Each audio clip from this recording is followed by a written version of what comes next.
Hello, Internet, and welcome back to Antiheroes Anonymous, or welcome for the first time if it's your first time joining us. I'm Ethan, and I'm the Dungeon Master for this 5th edition Dungeons & Dragons show! I'll do some announcements in a second, but why don't you guys introduce yourselves real quick? Hi, I'm Nick. I play Sir Thaddeus Hammerlock, the Human Vengeance Paladin. I'm Kay. I play Harmony, who is a tiefling wild magic sorcerer. That's it. And we'll get to your backup character later. She's also dead. She's also very dead. You made a 17th level backup character. Wait, did you say played? Played. I just said yeah. Sorry. Miranda is very sad right now. She's a rogue. Alright. Yeah. Okay. I'm Zach, and I play Hunter, who's a Warforged Battlemaster Fighter, Beastmaster Ranger. Double Master. Whoa. Let's see, we stream on... No, it's close. You can do it for the next few. We stream on Twitch every Monday at 7 p.m. Pacific time and then post our episodes to YouTube the following Wednesday. Throughout the show, we use a variety of custom items as well as a custom wild magic table, so be aware of that as you're watching. Our music comes from BattleBards, TabletopAudio, and Incompetech, and our character portraits, which you'll see on the character cards in the top right-hand corner, were drawn by Carrie Peach, who goes by @CarrieDraws on Twitter. Then if you're watching us on Twitch, you can check the channel page for links and info to everything I just mentioned and more. And then if you're watching us on YouTube, you can check the video description for similar information. Then if you want to know more about us, what we're doing, when we're doing it, you can follow us on Twitter @AntiheroesAnon. Other than that, we just hope you enjoy the show, share it with your friends, and come back for more for the remainder of it. Because we are entering the last few episodes of this campaign, this show. We have probably 3 left, including this one.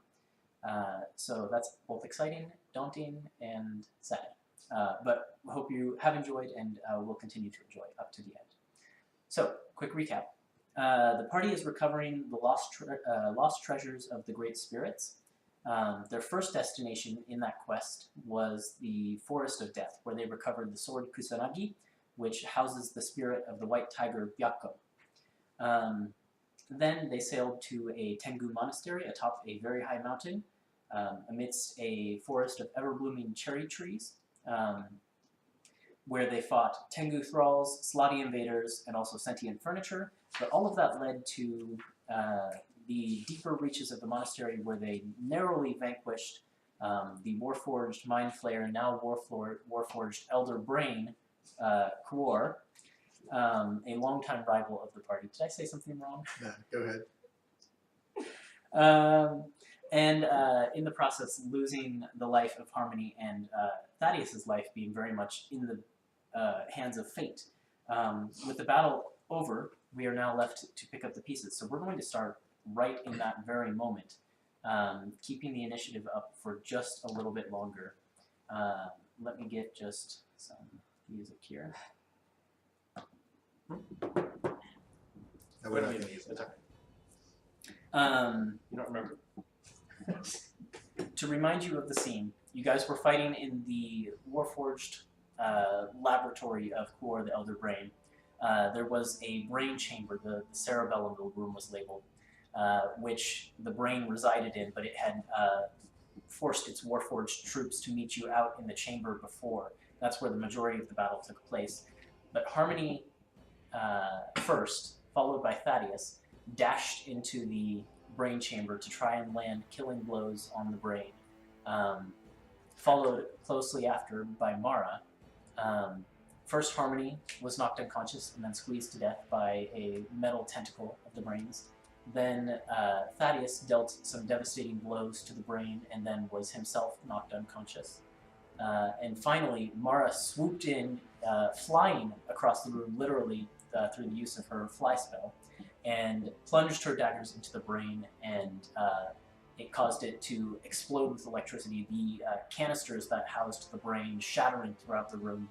All of this sound echoes into the other room, where Hunter, you were previously stunned and paralyzed and locked in place by the psychic force of the brain, and you suddenly feel control over your limbs. Okay. return to you as the psychic pressure lifts.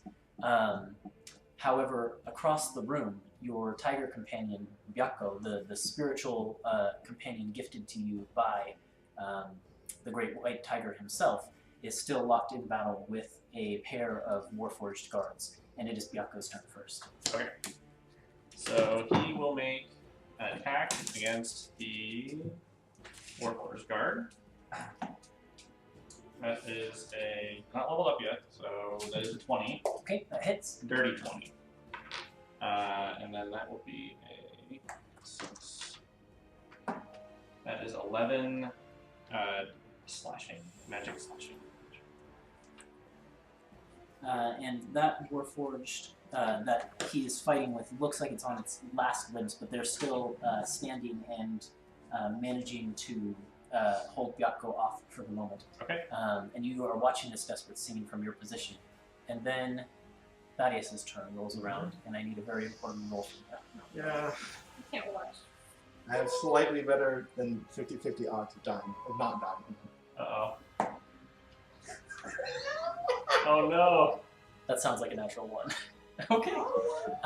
So, Mara, you're the only one who can see this at this point. You've just watched Harmony's body get tossed by the tentacle and roll down the stairs to the ground. Thaddeus was already laying on the ground because he was being held by one of the tentacles, and when its grasp loosened, it kind of dropped him on the ground. But you can watch as very clearly breath leaves his body, and then he doesn't breathe anymore, and he's lying in a pool of blood. You can't just let me have this. You can't just let me have my death moment. You know. So he's dead. I gotta outdo you and everything. You gotta one up me everywhere. Everywhere. How does Mara react to this? Intimidation, persuasion. Freaking Yeah, out, it's strong. rummaging through my knapsack, trying to see if I have anything that would help, and I suddenly discovered this strange blue flame candle that I don't know what it does. Does it actually bring people back from the dead? I'm Mara? wondering. So you're just rummaging through your pack in a panic, basically. Yes. It's not quite your turn. I just kind of wanted to know if, you screamed out so that Hunter would be aware, because you couldn't actually see. Yeah, I'm actually in the other room. But it's your turn now, Hunter. Okay, so... You hear the sounds of Mara, basically digging through her bag, but you don't and know screaming, necessarily. and so I will use my bonus action to send my healing spirit further into the room to where Thaddeus was. Okay, and the spirit goes there, and you don't get any sort of response from it. Okay. But you wouldn't normally. Yep. So, and then other than that, I don't think I have anything. Is Thaddeus actually dead? Or is he? Yeah. That just happened. That just- I had that 2 is- failures, and so that was why he was saying this is an important role. You should take And a I- picture of both of them, not yeah. just yours. I already said that. So I think You don't get to have this moment alone. We can put them both on the AA. yeah, I think hearing the scream, I would probably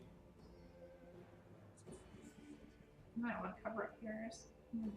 How far away are the Warforged? Are they on the path into the next room? Yeah. Can I They're run by sort and of swing at them and then? The door is there, and then they're pretty much right next to the door. So I'm gonna run by, swing them 3 times, then go into the room. Okay, roll your attacks. Okay. So.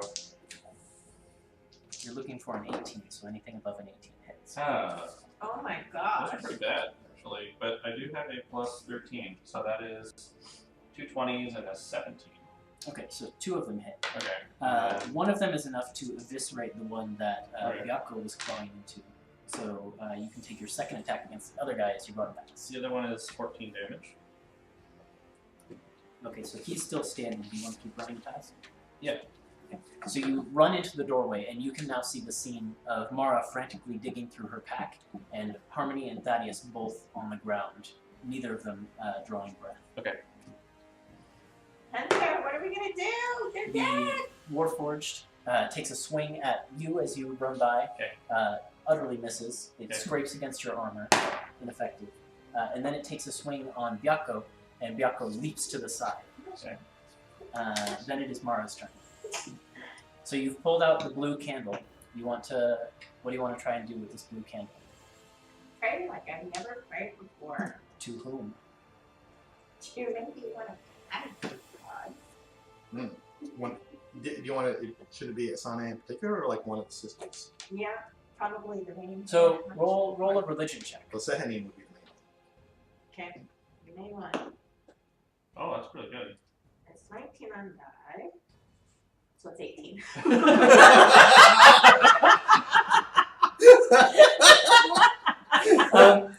It's still enough to know the god that Thaddeus worships. You visited the temple at one point with Thaddeus back in Ferengel. Thaddeus worships a god named Asanahin, which is the deity of the waxing gibbous phase of the moon. But there are other, they're called like the Moon Sisters or the Sisters of the Phases of the Moon. They have several names, but they all rotate around that theme. And the leader of that divine pantheon of moon-related deities is a goddess named Sehen. And she is the goddess of the full moon and sort of mystery and of like lovers' trysts and things like that. Okay, so I get out my blue flame candle because I'm wondering what it does this whole time. And I'm going to light it and I'm going to start praying for him. Okay. To the main one. Oh, So, Seheni? Sehenis? the big one. The full moon one. Roll. I'm just trying to get cozy. Roll a charisma check. Just your charisma bonus. Ooh. Didn't even need to roll. 20. Dirty 20. Okay. Nothing happens immediately. The candle lights and it glows this blue flame, this like soft pale light throughout the room. But nothing in particular happens in this moment. And at this point, I think we can drop out of initiative because Yako is going to kill this other wolf. That's fine. There is one more thing I want to do really quickly.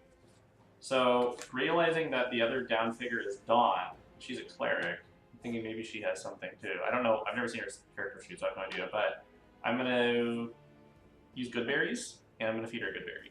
Okay. Because I'm So in the room with you, her.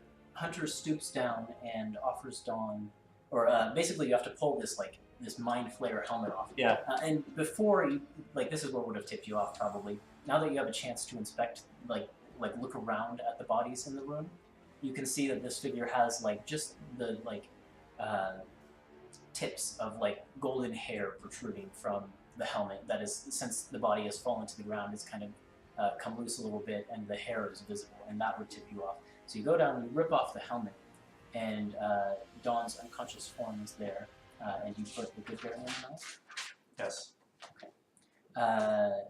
There's you kind of have to like force her to chew it. Yeah. But after just a brief moment of that, there's a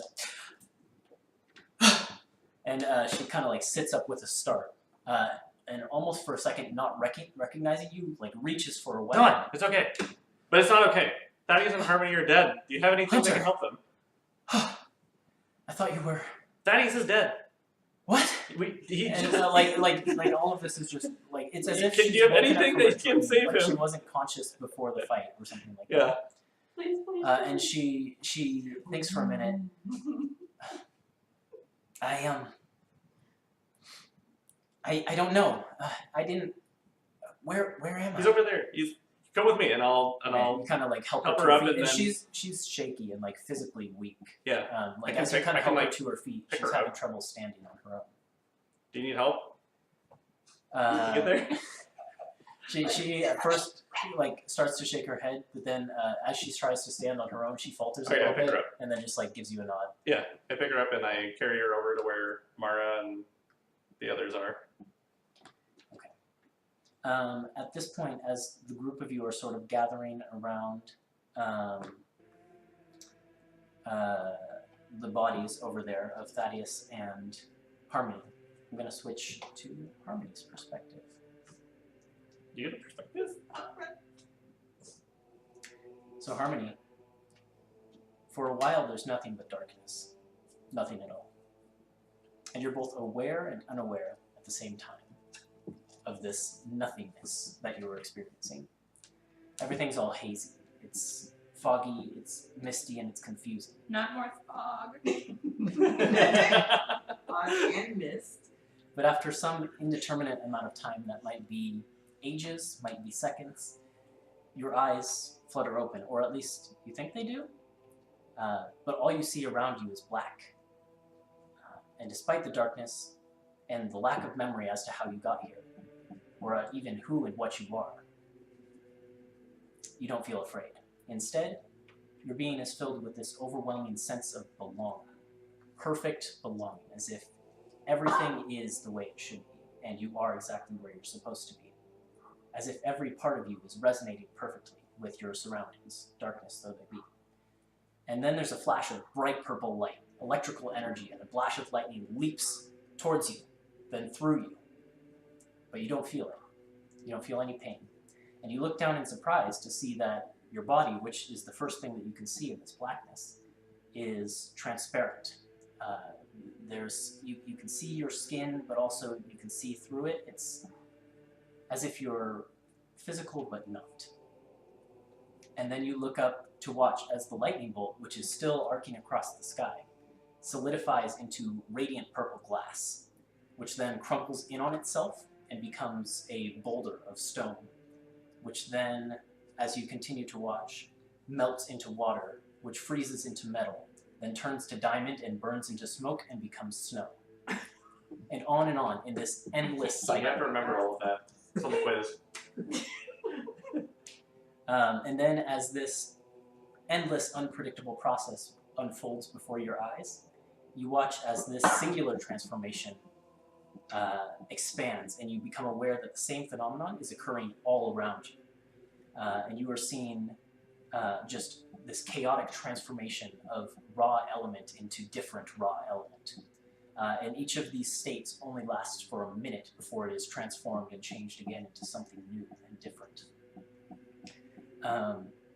You also then begin to see, amidst all of these singularities of chaotic transformation, fragments of what look to be ordinary landscapes, like moats of earth with bits of forest on them, or meadow, or even almost like half of a ruined castle, float amidst the chaotic energies that are exploding around you.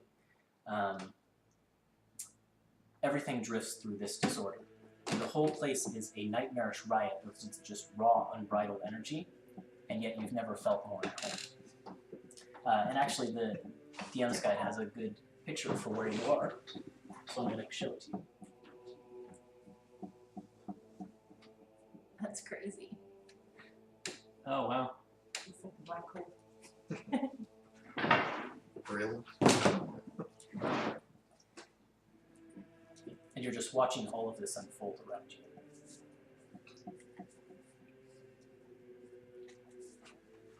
You saw a picture of it. And there's no people, it's just Make a Elements. perception check. And at this point, bits of memory are starting to come back to you a little bit, but they're disjointed. You're remembering people, but you can't remember how you're connected to those people, things like that. 8. You look around and you see no people in any, like you see these landscapes, like I mentioned that like half a castle that floats by, but you don't see anything inhabiting any of those. But you become aware that you're just sort of floating here, and a little bit unsure how to move. And then as you start to think about moving, your body just lurches in a direction. Okay, I'll continue to go that direction.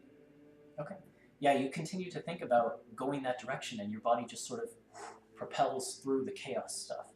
And as you begin to sort of experiment with it, you realize you can actually propel yourself any direction you want, up, down, left, right, freely, at will, floating through this stuff. And you travel through it for who knows how long, just watching the wonders of all of these elements and things just changing around you. And you can't help but feel perfectly at home. And it's even, feeling is solidified when you look down and realize that you're still wearing your Chaos Amulet. And the Chaos Amulet seems to not be radiating that chaotic pulsing energy. And at first that's weird, but then you realize it's just because the energy of this amulet matches your energy, which matches this place. And after propelling yourself forward for a bit, and watching all of this unfold, amidst all of that chaos, you eventually see a moat of land that's maybe like half a mile in diameter that floats by. and perched upon the moat is actually a structure. A single building surrounded by beautiful trees and even a small lake. And as you float by it, you see standing in front of the house, sort of holding a cane in front of him, a wizened old man, a single figure, bald and humanoid, but with olive green skin and long pointy ears. And he's clothed in this flowing blue robe. And he has this long gray beard that just kind of goes all the way to his feet. And as his moat floats by, he waves at you. I'm gonna try to approach him. Alright, you begin to make your way in that direction, but in the blink of an eye, the man is standing directly before you, maybe 2 feet in front of you. Oh. And as he sort of appears there, you watch as beneath his feet, though he is floating for just like half a second, a moat of earth and then grass forms up instantly, and his feet fall to that moat, and he lands directly on it and stands right in front of you. Neat trick. And when you say that to him, he says, "Yes, very, very neat. It's the sort of thing you learn to do when you've been living out here for this long." Where is this place? He kind of studies you for a second and says, "I'm not going to lie, we don't see many of you in this place. Come with me to my home. We may sit and have tea. We'll That talk sounds about nice. things in length." And you see him in particular, his eyes are drawn like to your ambit. What do you mean you don't see many of me? Oh, the dead, of course, souls of people. Don't be ridiculous. And in that moment, the memory of your death comes back. You're reliving the moment where you were wrapped up in the tentacle and being squeezed and feeling the psychic pain. And it comes back in like a painful flash of memory. Oh. But that doesn't matter. Come. We will have tea. Is it really the... Okay. And he just begins to walk forward, and each step he takes, a grassy moat forms beneath his feet. And when he leaves one of the ones behind, it just kind of dissipates into chaos matter. Like one will turn to rain, that then turns to like scraps of beans. metal. Jelly beans. Or jelly beans. Yep. I like this place. And he just continues to walk down this like path he creates himself, and you float after him. And let's skip to Thaddeus.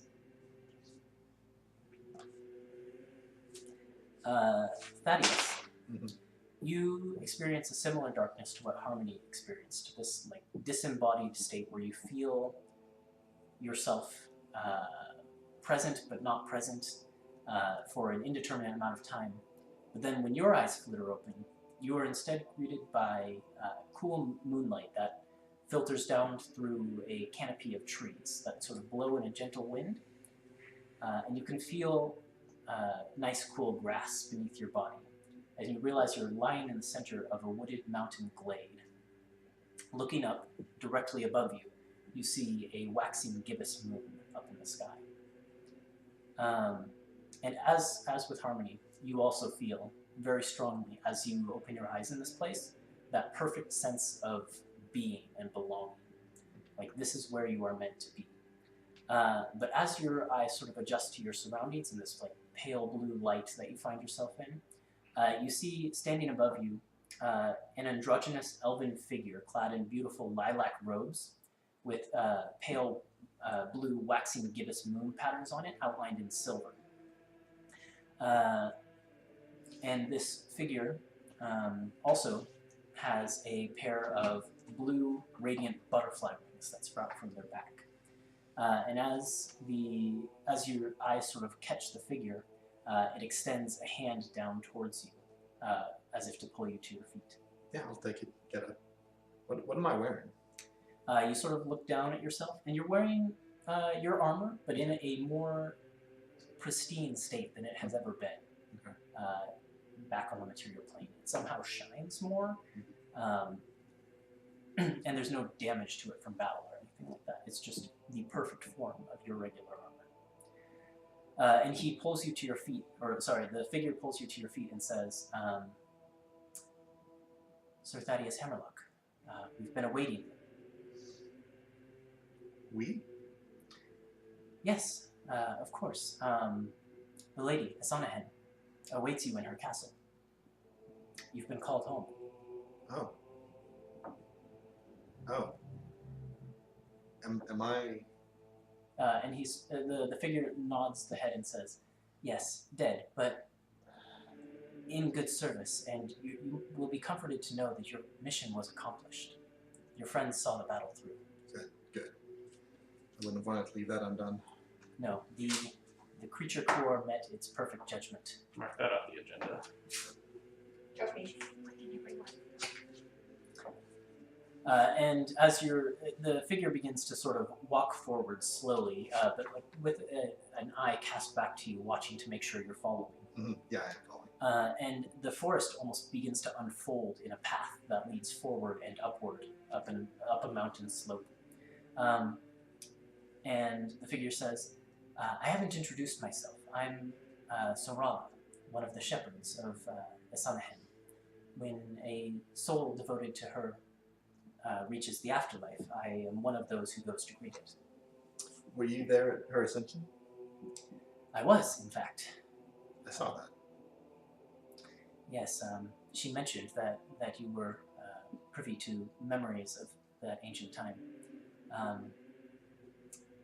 I believe there's to be quite the banquet in your honor. Huh? She has been quite impressed with the majority of the judgments that you've made to smite evil creatures. Nobody's perfect. There's sort of an eyebrow raise, and the creature says, "No, perhaps not back on the material plane, but here we can strive in eternity for perfection under her I grace." think that is just caught the phrase "the majority of judgments." And he just like kind of sighed and said that. Ah, I see. Okay, in which case the response is a little different. The figure says, "Yes, well, no mortal can be perfect, and the lady understands that, of course. And despite that, you did quite well, considering, well, very few humans even follow her to begin with, so." Just there was one item left on the agenda. The figure Sorala laughs and says, "There's no need to worry about agendas here anymore. We get to spend our time in peace with the Lady Asanahen for eternity, and when bidden to, perhaps there may be opportunity to guide future followers. Suppose I'll have to do. It is quite fulfilling." And the figure begins to lead you up this mountain slope, and you find yourself walking past these temples that sort of like as you exit the forest and begin to make like a voyage up a clearer path where you can see more of this mountain that you're on. You see temples dedicated to various other gods, and fortresses and castles and things like that. But the figure, Sorala, leads you on for a little while before eventually you find yourselves before this citadel, almost, of pure white stone. It looks as if this citadel was carved from the moon itself, and it radiates that same soft glow that was permeating the glade that you woke up in. And as you look at it, the front gate has this beautiful banner above it, which features the symbols of the moon phases, though notably, hold on, two of the phases are missing, the third quarter and the waxing crescent, but all the other phases are represented. But then as you reach this gate, you hear in the back of your mind Mara's voice. And Mara, what would you have said in your prayer? Please send it back to us. We need him. His agenda's not complete. We know him. We need him. We need him to complete the mission, please. And Send it back to us. despite the feeling of perfect resonance with this location, there's that twinge of sadness that your agenda is left unfulfilled. And That's You- all it is. Sorala, as you sort of hear this voice, Sorala apparently took several steps ahead of you, and you're now actually quite a ways behind, and you sort of come to the realization that Sorala is just sort of like turned back and looking at you and waiting for you to catch up. So I thought I heard my friend. Ah, yes, that can sometimes happen. Your friends will surely miss you, and perhaps they'll find a way to call your soul back, and then it will be up to you to decide whether you're willing and or whether you wish to remain in this place. But for the time being, Sorala just gestures forward. I wouldn't send her to a good meal. And so you sort of walk to catch up with Sorala. Back in the Cerebellum, as the group of you are standing over the bodies, Oh, and God. Dawn has like fallen to her knees next to Thaddeus's body, and I guess you probably have brought Harmony's around as well. Yeah. But she specifically sits next to Thaddeus, and she is holding Thaddeus's head up to like bring the head closer to hers, and she just kind of leans her head against it, and you can see that tears are coming from her eyes. Aww. And she's as she's crying, she just says, "I don't have it prepared. I don't have it prepared." We talked about this. And then she finally, after a moment, looks up at you, Hunter, and with tears in her eyes says, "I might be able to do something tomorrow, but for the moment, there's nothing I can do." I'm like holding the good berries, like, these won't help either. I'm like, oh no. Okay. And there's nothing Bianca can do. I don't think so. And then I'm like, wait. And then I will go look at Quoor's body, and I'll ask Mara. Mara, did you find anything over here that and I'll like look at Quoor's body, looking for like the artifact that we've been searching for. Yeah, it's easy enough to find because you guys like tore the brain open and it was wedged up within. So I will. It's this 8-sided mirror with decorations of the four great spirits. I will pull out the octagonal mirror, Mhm. and be like, maybe we can use this somehow. I don't Looks know. like more like your kind of gadget. Go All right, and Beep, beep, boop, boop. so when I picked up Kusanagi, it was more sort of like instantaneous that I was brought over to Yako's form. Can I like meditate with the mirror? You want to sort of sit down with the mirror and begin to meditate? Yeah. As you sit down with the mirror and begin to meditate, though, you hear a sound from the other chamber. Okay. And Byakko probably is the one who picks up on it. Yeah. And you see Byakko's head turn towards the other chamber and sort of like cocked to the side, and that's when you hear the sound of tiny pitter-pattering footsteps running this direction from further off into the laboratory. I'm going to reach for my sword that I'll look at and see what it is before I meditate. A pair of white foxes comes running into them. the room. Okay, and I'll put my and sword away then. they sort of, as they enter the room, sit, like they sit down on their haunches and kind of look at the room and survey the situation with their heads cocked to the side a little bit. One of them bigger than the other. One of them kind of looks like a young fox. One looks like an adult fox. And in Keen, I'll say, you came at a really bad time. We appreciate you being here, but we have to take care of something really quick. Unless you know how to bring back someone from the dead. And the larger fox transforms in an instant. It kind of like grows up to a medium size, like gaining humanoid characteristics as it goes. And you see before you the figure you recognize as Takumi, this like well-muscled figure with like the white hair. And he looks at the room and says, "Some heroes you are." Not now. You've got to be kidding me. Look at this room. Look what we did to the whole place. Anyways, What do are you you have a way to talking bring back someone about? from the dead or not? Hold on, these guys have their own music, which I have to find now. Oh, fantastic. And I played it last time. I have to remember which playlist it's in.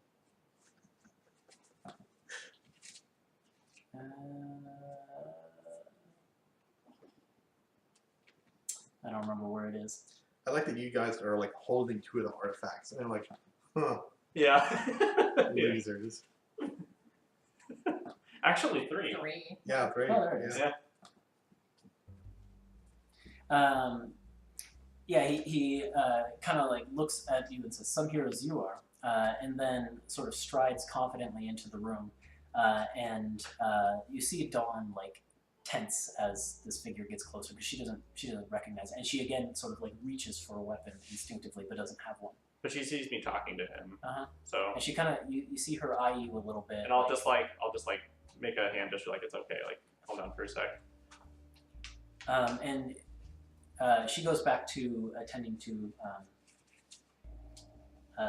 Thaddeus, holding Thaddeus, but you can hear that she's basically just whispering prayer after prayer to her god, Palo, the sun god. Mm-hmm. But seemingly to no avail. And Takumi strides forward and says, "Well, we just might have something that would do the trick. To be honest, I'm not quite sure." And he reaches into his open shirt, and from a pocket within pulls out a jade crystal that you would recognize as the third of the relics. It's Okay. this sort of like comma-shaped crystal with a hole in the center. He holds it up and says, "Well, look, if what Genbu has to say is correct, then the spirit of Suzaku is contained within this, and Suzaku's been associated with life and regeneration. Suzaku's a rejuvenation and all phoenix, that. right? Yeah, the vermilion bird." So, kind of like holds it to the side. I'll take it from him. Just give it to one of the party spellcasters. Oh wait. I can cast spells. Thank you very much, Thaddeus. Go back to your banquet. I will. It's delicious. I belong here now. Uh, And I like hit the agenda against his head. I'm sorry, but who was the one spellcaster who had Revivify prepared today, and he still ran headfirst into trouble? Yeah, that's Hardy, what I thought. you Okay. are seated at a low table with cushions before it, such that you have to sit either cross-legged or on your knees. And this, and it is sort of situated under a tree beside the lake on this moat, a little ways away from the house. Yes? Is my spirit form still 3 feet tall? Yes. So And my important death questions. form, my ghost form. this old olive green skinned humanoid is sitting across from you, and he pours a cup of tea for you. It looks like it may be a green tea or something like that. I'm gonna poke it to see if I go through it. 'Cause I'm transparent. Unfortunately, you do. Oh, And he just kind of chuckles and says, I figured that might actually be a problem. Well, please Well, accompany the thought me, that and counts. I will enjoy my tea, and perhaps you can enjoy the scents. I don't know. And he just sort of leans back and looks at, surveys the lake for a moment, and then turns back to you and says, "My name's Unalak. Yes, and I've kept this watch for many years. Decades, even. I was appointed by Menyar Ag, handpicked to this station. It's quite an honor, you know." I'll take your word for it. Yeah, these names mean nothing to What you. are you watching for out here anyway? There's no one here. You're the first person I've seen here. He raises an eyebrow and says, there's no one here? There's everyone here. And he gestures off the moat, and where you had seen just chaos stuff changing forms repeatedly, now that he gestures in this direction, your vision is pulled towards an object. A massive twisted stone that is vaguely horseshoe shaped, but it kind of flares at the ends. And it is, it has sort of this like grayish blue color to it, but it's twisted and bulbous in different areas, and others are more flat. But it's easily the size of 4, 5, 6, 7 castles, all in this one stone. He gestures towards that and says, "That is Urkrokl. And it is a, it's a location that's very important to a series of creatures that call themselves the Slati. Well, they don't call themselves that, actually. That's what we call them, but they're a little bit too chaotic to have any sort of language of their own, I suppose." Are these the frog thingies? Oh, he says, "Oh, so you know." I've had a couple run-ins with a few of them. I'm not surprised, considering what you carry around your neck. What do you know about this? He kind of like laughs and cocks his head and says, "Oh, what, you don't know what you're carrying?" Of course I do. I've never met anyone that recognized it before, that's all. He sees through your deception 100%. Deception is not one of my proficiencies. This guy's also just very wise. And yeah, but I don't have to roll. Yeah, if you want to roll for it, you No, can. I'm kidding. I'll make a contested roll. I'm kidding. Plus 100. Damn it. Roll like a d4 to make you feel bad. What you carry around your neck is a fragment of that over there. And he points towards the big stone. He says, others have called it the spawning stone. It is an artifact of, well, at this point in time, pure chaos. It didn't used to be, but that's what it is now. And that's why they gather around it and create more of their kind. So I'm carrying around a rock that creates ugly frog people. It doesn't create them per se, but it gathers the chaos stuff that they feed on and require for their reproduction. Gross. Yeah. And how did something like this end up in the hands of a hag? He kind of raises his eyebrows again and says, "Oh, you got this from a hag. A night Reliable to source, be. of course." A And he night kind of like has this playful look on his face. hag, to be precise. Yes, reliable. A hag of a certain degree of power could have gotten this easily without any trouble. Can I insight check him? Sure. What are you trying to find out? Just like, is this guy full of shit? Is he being sarcastic with me? Is he like Cast Charm Person on him, 19? like the players would. You kind of take a second to survey him, and he's got this goofy smile on his face that like would give you that impression that like he's messing around. But then when you sort of actually take a second to like look past his goofy smile and look into his eyes, there's sincerity there.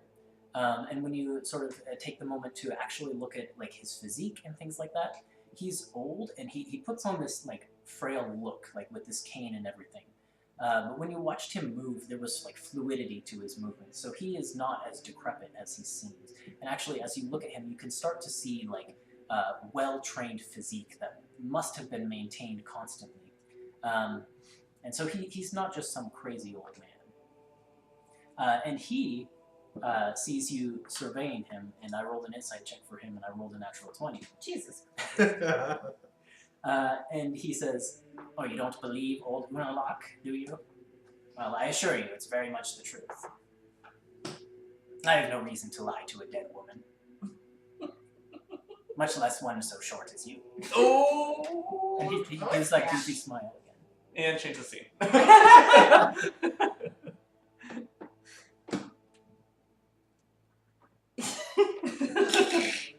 It's just kind of staring at him like, I can't. She has nothing to say. Nothing to say, She's okay. just staring at him like, I can't believe this asshole just said that to me. As if I wasn't already knocked down enough by being dead, is what her face is He saying. takes the opportunity of your shocked silence to take a couple more sips of tea. And he says, "Yes, I've been monitoring this stone for some time, just ensuring that the Slati don't find the other Githzerai establishments within this plane and cause it any trouble. It's really, I rarely have to do anything, but it is an important duty in case something should happen." Look, I'm going to be honest with you, because I don't have any reason to lie now that I'm dead. He kind of nods. That's understandable. I don't understand half of the words coming out of your mouth. I don't know why I'm here.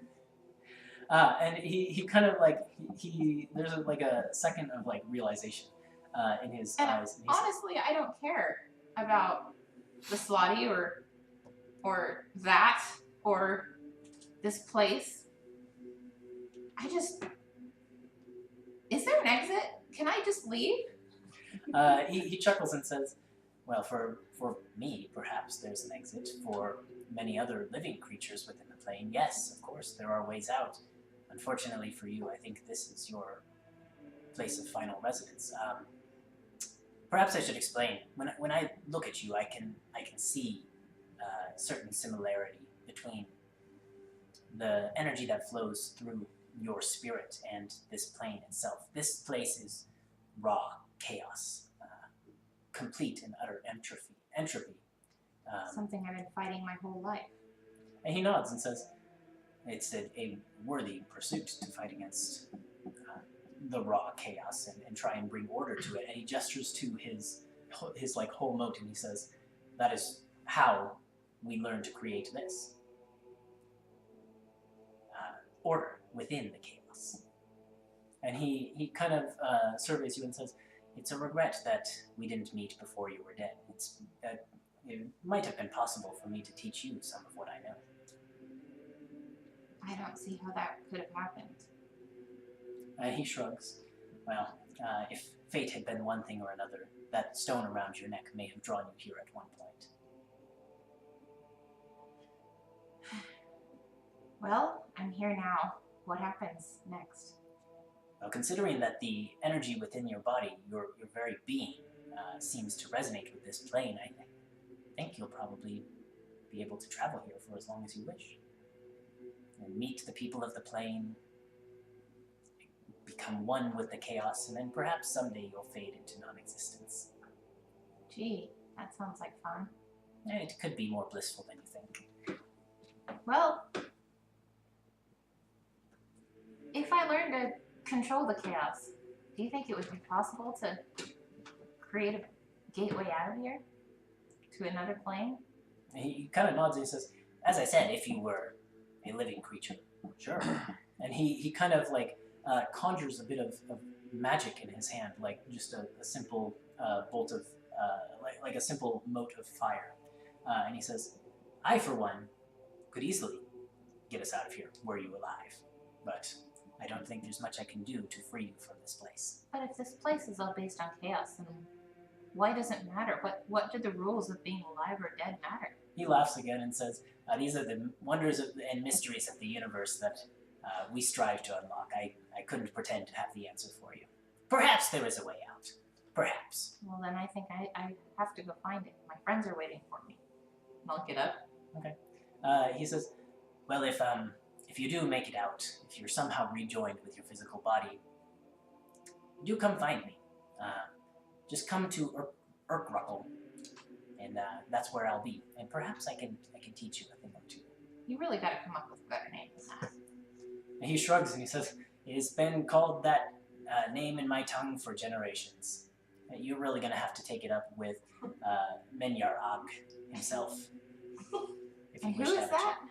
chat. The great leader of our people, of course. Oh. He's not kind of note takers. He doesn't move around much, so you'd have to go and find him in his citadel. But he's very knowledgeable. He might have the answers to your questions about metaphysical. Say it again. Menyar Og. MENYAR-AG.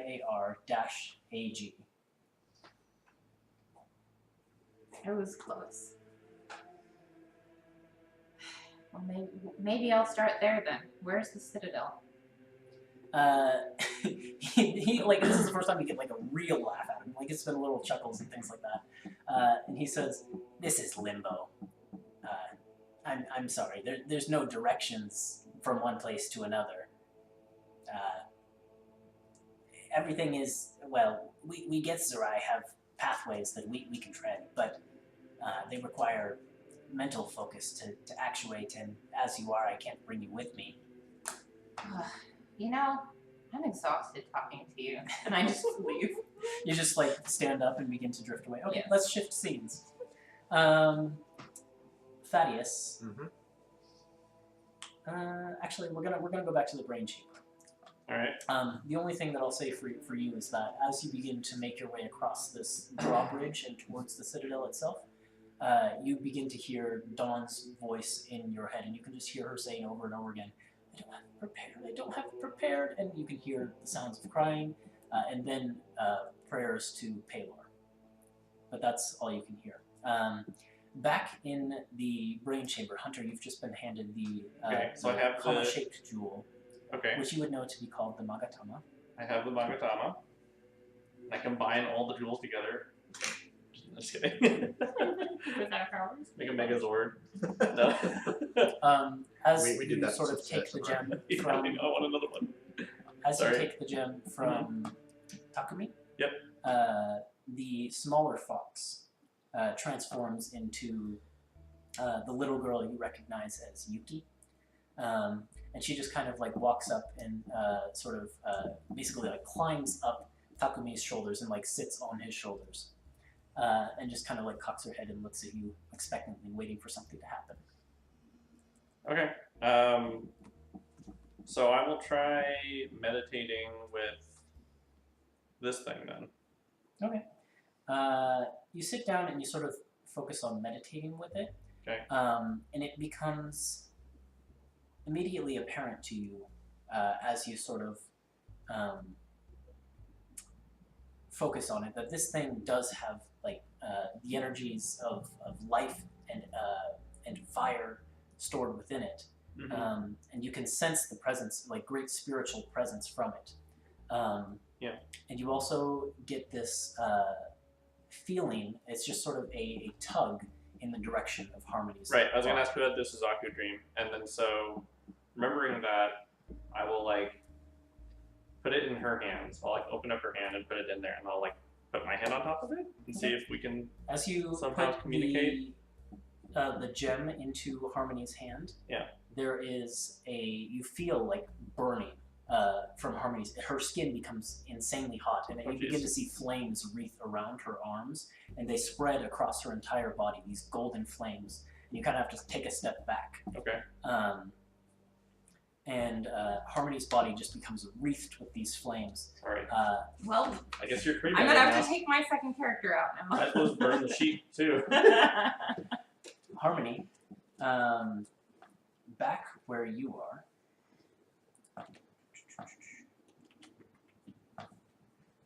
Melissa, I'm sorry, but this is centering on like everyone else. I don't mind. This lets her take really good notes.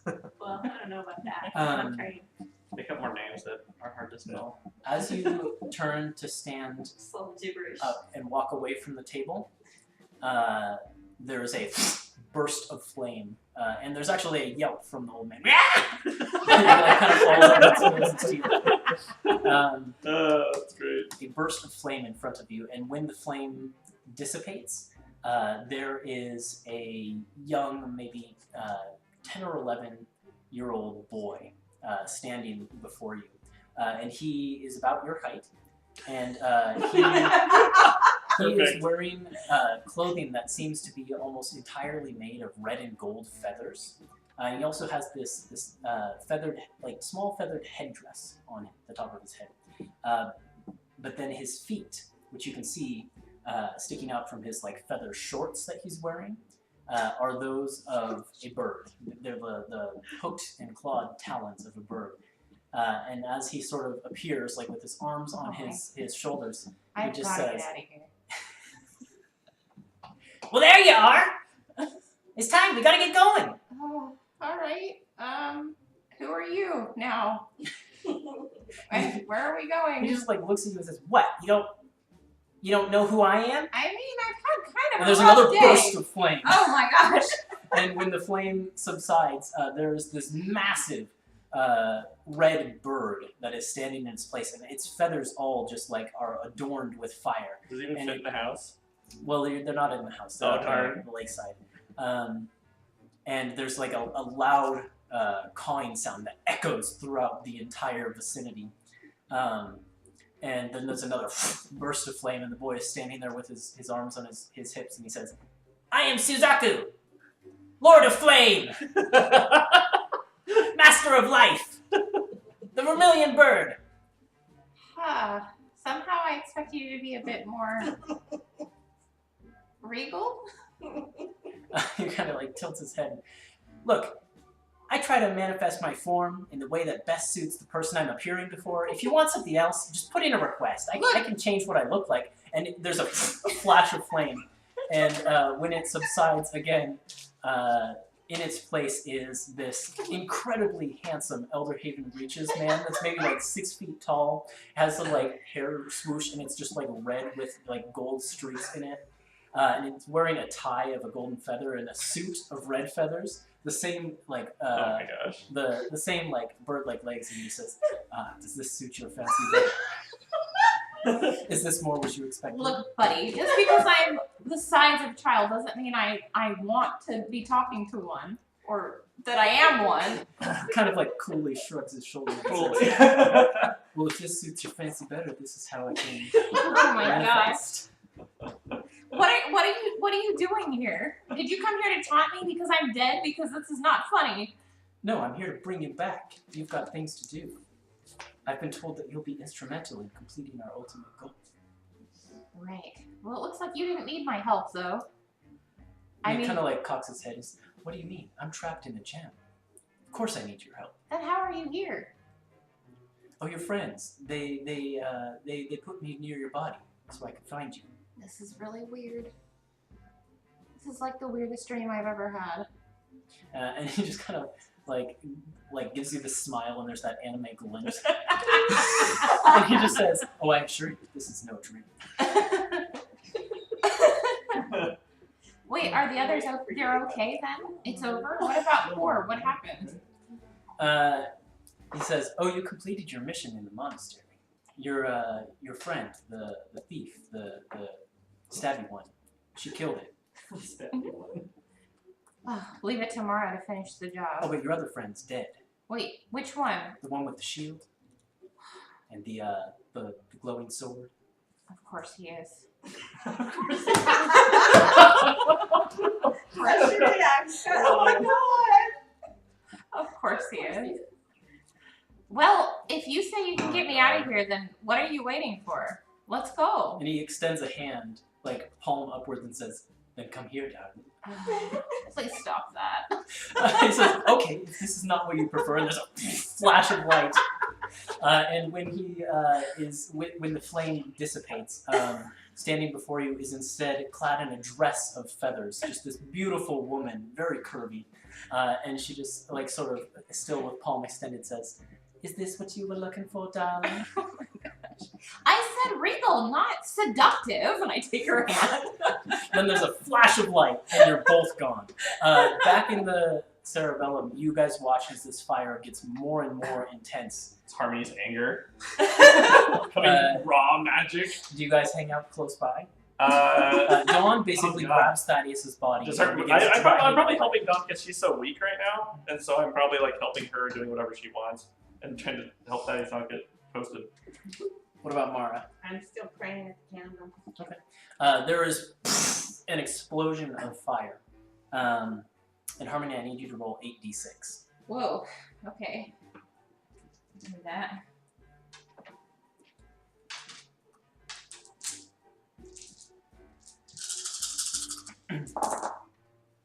That's a lot. Empower Is that the kind of thing we're doing right now? her. Who knows? 20, 30. 30, okay. You regain that many hit points. Okay. Mara, you regain 15 hit points. As this golden fire washes over you and just warms your body. Oh. And Harmony, Thanks with for dragging me away. No. It was done!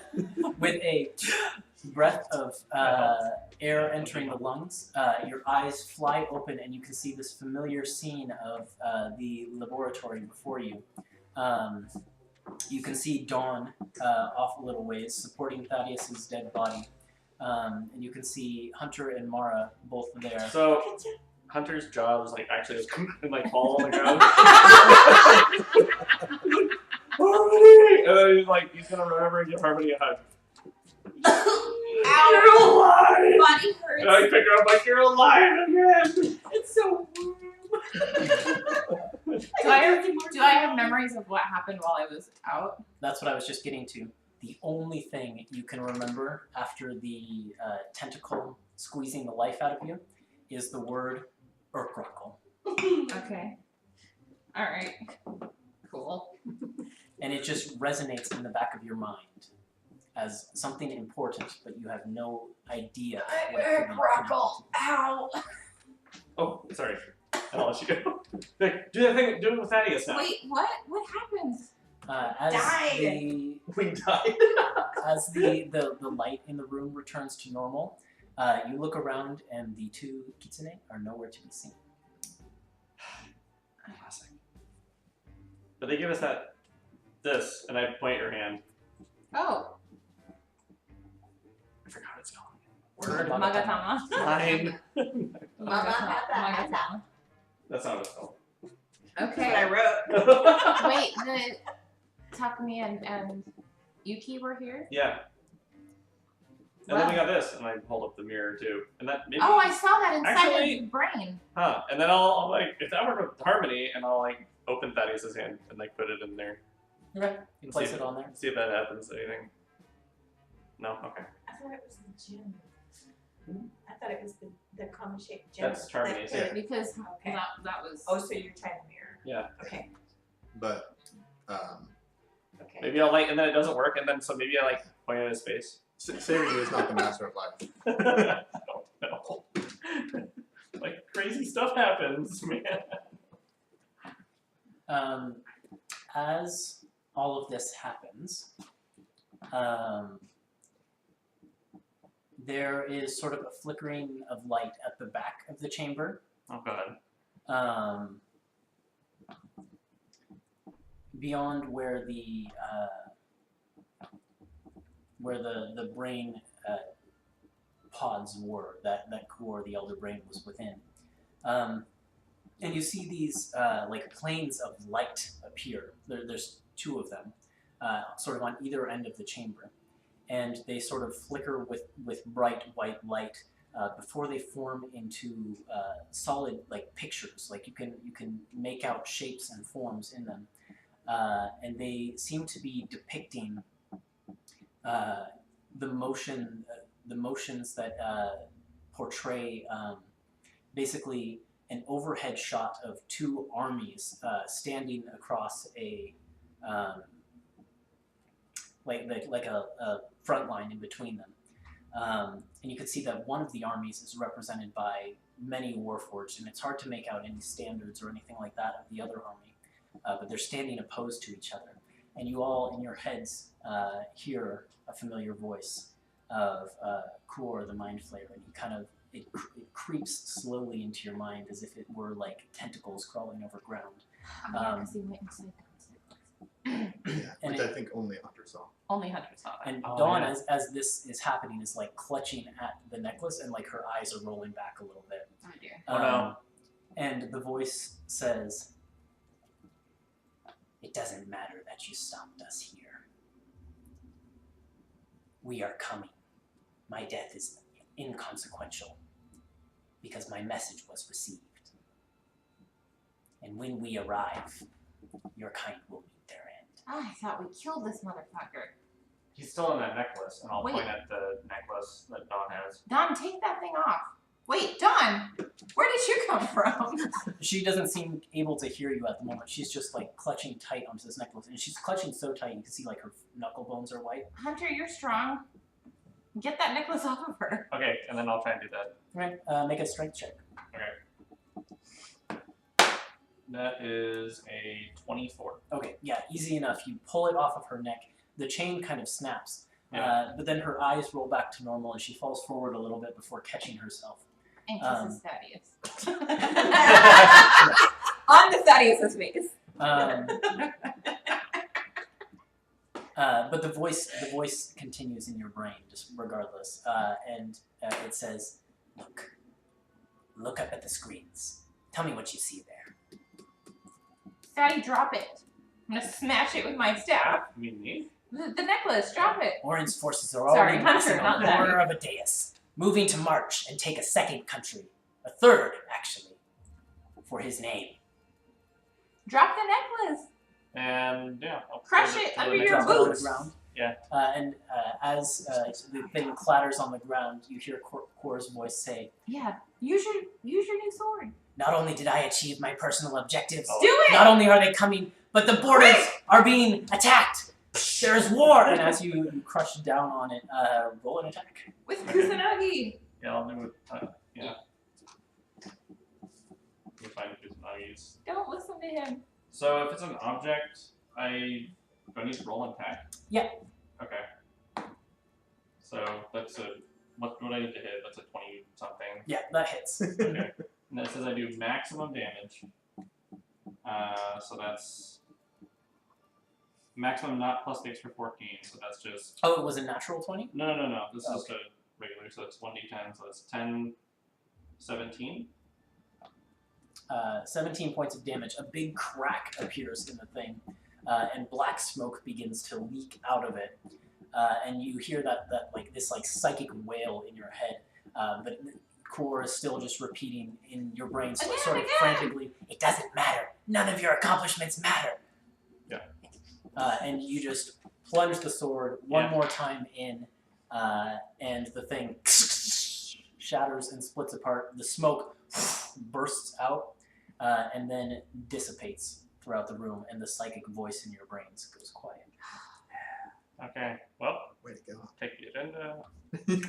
But the screens behind you continue to play, and as you watch them, the two armies that are lined up facing each other, the Warforged on one side and what you now recognize to be an army comprised of various religious standards, various gods and their symbols, So is that a dais? Okay. charge at one another, and fighting ensues. It's chaos. And then the screens go dark. The only way we can end it is by ending Orin. Yeah. Putting Orochi back where they came from. Yeah, I think so too. But anyways, this guy, do that thing. Do the thing that to heal. What thing? I'm not. Hello, I'm not a healer. Well, how I'm did you just come a- back to life? I I gave You you. tell I me! put it You're in your the one that hand, did and then you burst into flames, and then you were here. Can you do that with him? No. You still have the gem in your hand? Yeah. Put it inside. I mean, I don't think it's gonna work twice in 1 week. Okay. I see. I think it needs I know time a thing to or two about recharge. these cards. Yeah, I feel like it's kind of quiet right now. I mean, I can sit and try to commune and talk to Suzaku, but I don't know.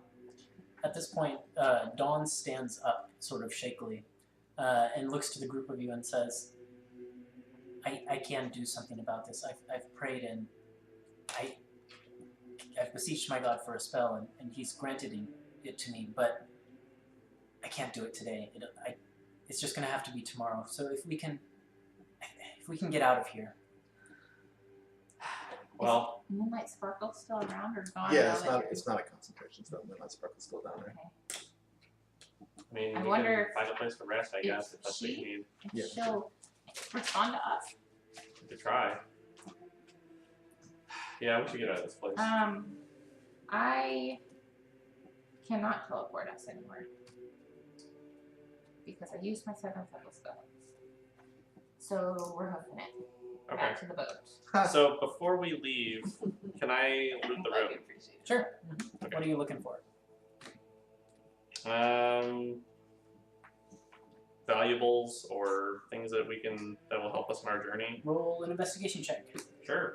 I'll help you. Okay. Not that you need it. Not really, but thank you. That is a 25. 25? Oh, guess what Ethan didn't prepare? It's treasure. Come on, it's like one of our last chances to loot in the campaign. Okay, Give us all the treasure. 25. Yeah. You find How much gold can we not spend? I know, right? One Maybe we thing. should sacrifice the dead. That would be very happy. Right. Yeah, I mean, it could be items or, you know. Um, Well, they had all those bodies out there. where would it be? You have to you like scour this entire room, and most of the room turns up nothing but like mechanical Weird consoles stuff. and things like that don't seem to be working anymore now that Quoor is dead.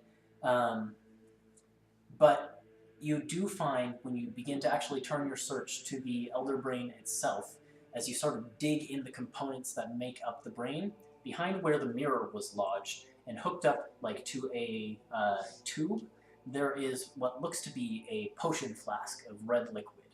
Okay, I'll take that.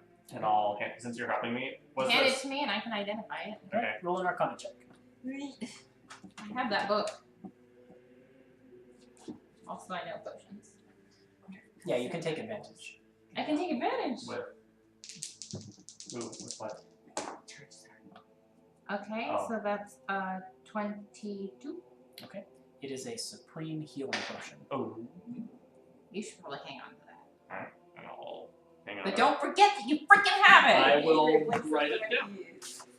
Supreme, not superior. 10d4 plus 20 is what that does. I'll write that down too. That's Supreme. a good. 10, That is the best healing 4. potion. Yeah. Yes. 20. Whoa. You said 10. 10d4 plus 20. Okay, thanks. Yeah. Okay, Since you seem to be the one that's administering the most aid around here. I am right now, I guess. The healer. The healing spirits is like walk like 6. It's cute. Now let's Yeah. jump back to Thaddeus, still standing on the drawbridge before you even begin to move forward. So this is where your brain would start to make the first connection that like there's some temporal distortion between where you are and where you were when you were alive. You hear Dawn's voice say, as if spoken to someone else, I can do something about this. It has to be tomorrow. My God's given me the strength, but I can't do it right now. Well, I'm really like cheered up to hear that because it means it means like a bunch of things. That is, it means I get to finish my task. It means I get to see Dawn again. It means like poor Astrid isn't going to have to roll the Baron Hammerlock. Mm-hmm. But it also lets me know that like I don't have to worry about anything until tomorrow. So it like gives me the security to just kind of like enjoy myself while I'm here. Okay. And so you, as you're having this realization and it's sort of dawning upon you, Sorala is That's easy there. Sorala is looking back at you with an eyebrow raised and says, "Are you sure you'll be able to leave if you enter this gate?" I say you would know better than I would. And they kind of shrug a little bit and says, "Well, I've never wanted to leave. That's the thing. But I know that it gets more difficult." So if I go through that gate, there's a chance I might not be able to come back. And Sorala shrugs. "I'm not sure. I've never known one who gazes upon the true face of a Sanahen to want to leave her presence ever again. I've been here for quite a long time, and I've never seen anyone leave."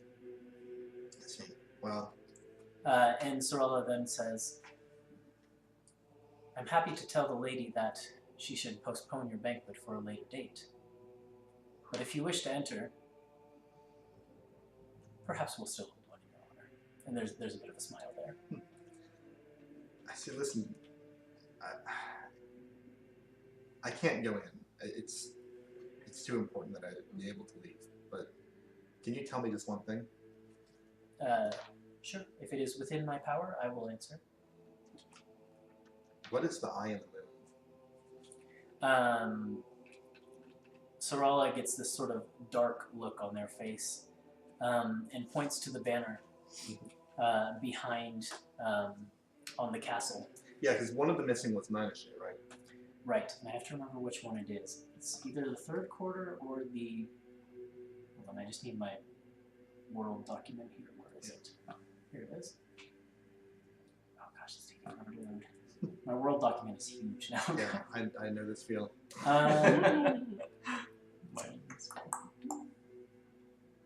It is.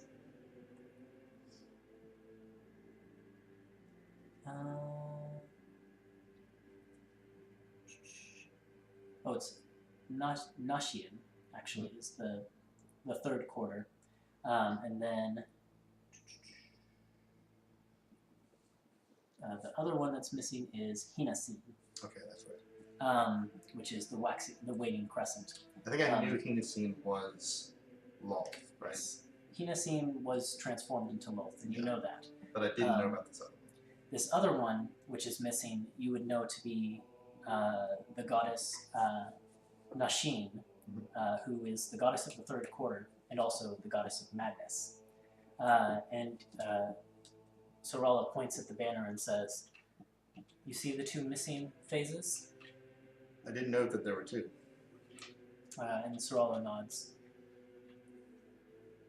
Nashin is perhaps...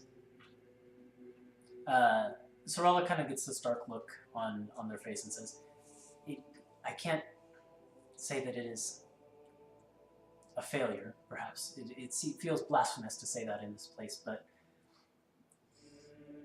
a lapse in judgment, perhaps, for Our Lady.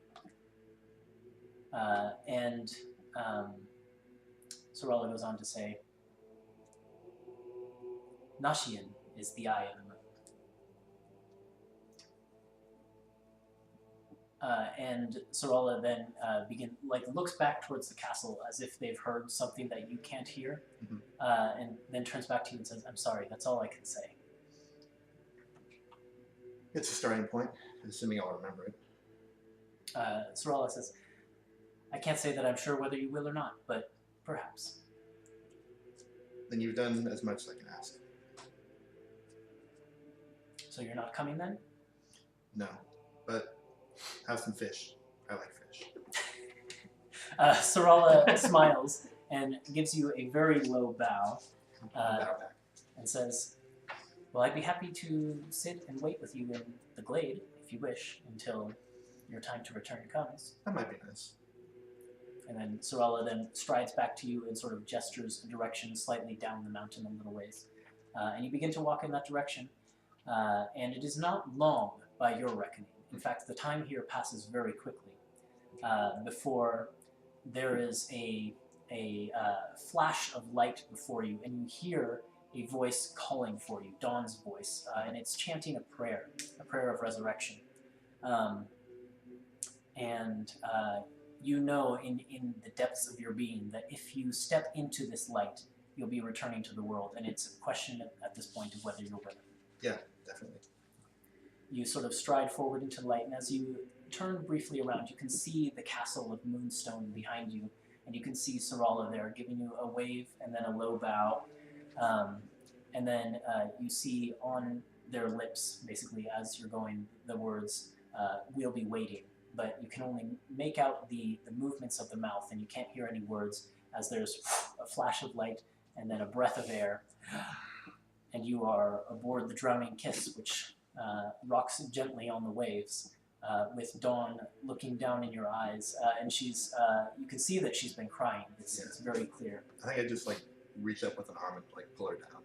Yeah, and she sort of lets you pull. You can also feel that she's weak, so even if she tried to resist, she probably couldn't.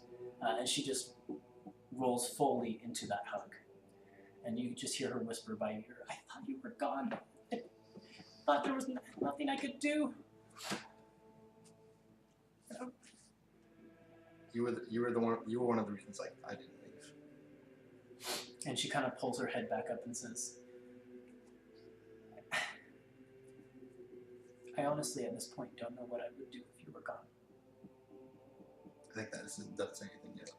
And then you see around you the group of your friends, also alive and well. Harmony, who you last saw dead, is standing there. What would Harmony be doing? Well, I feel like we'd all be sitting kind of in a circle around him or whatever, right? So I'm just sitting cross-legged on the floor, staring at him very disapprovingly. Yeah, those tails wagging.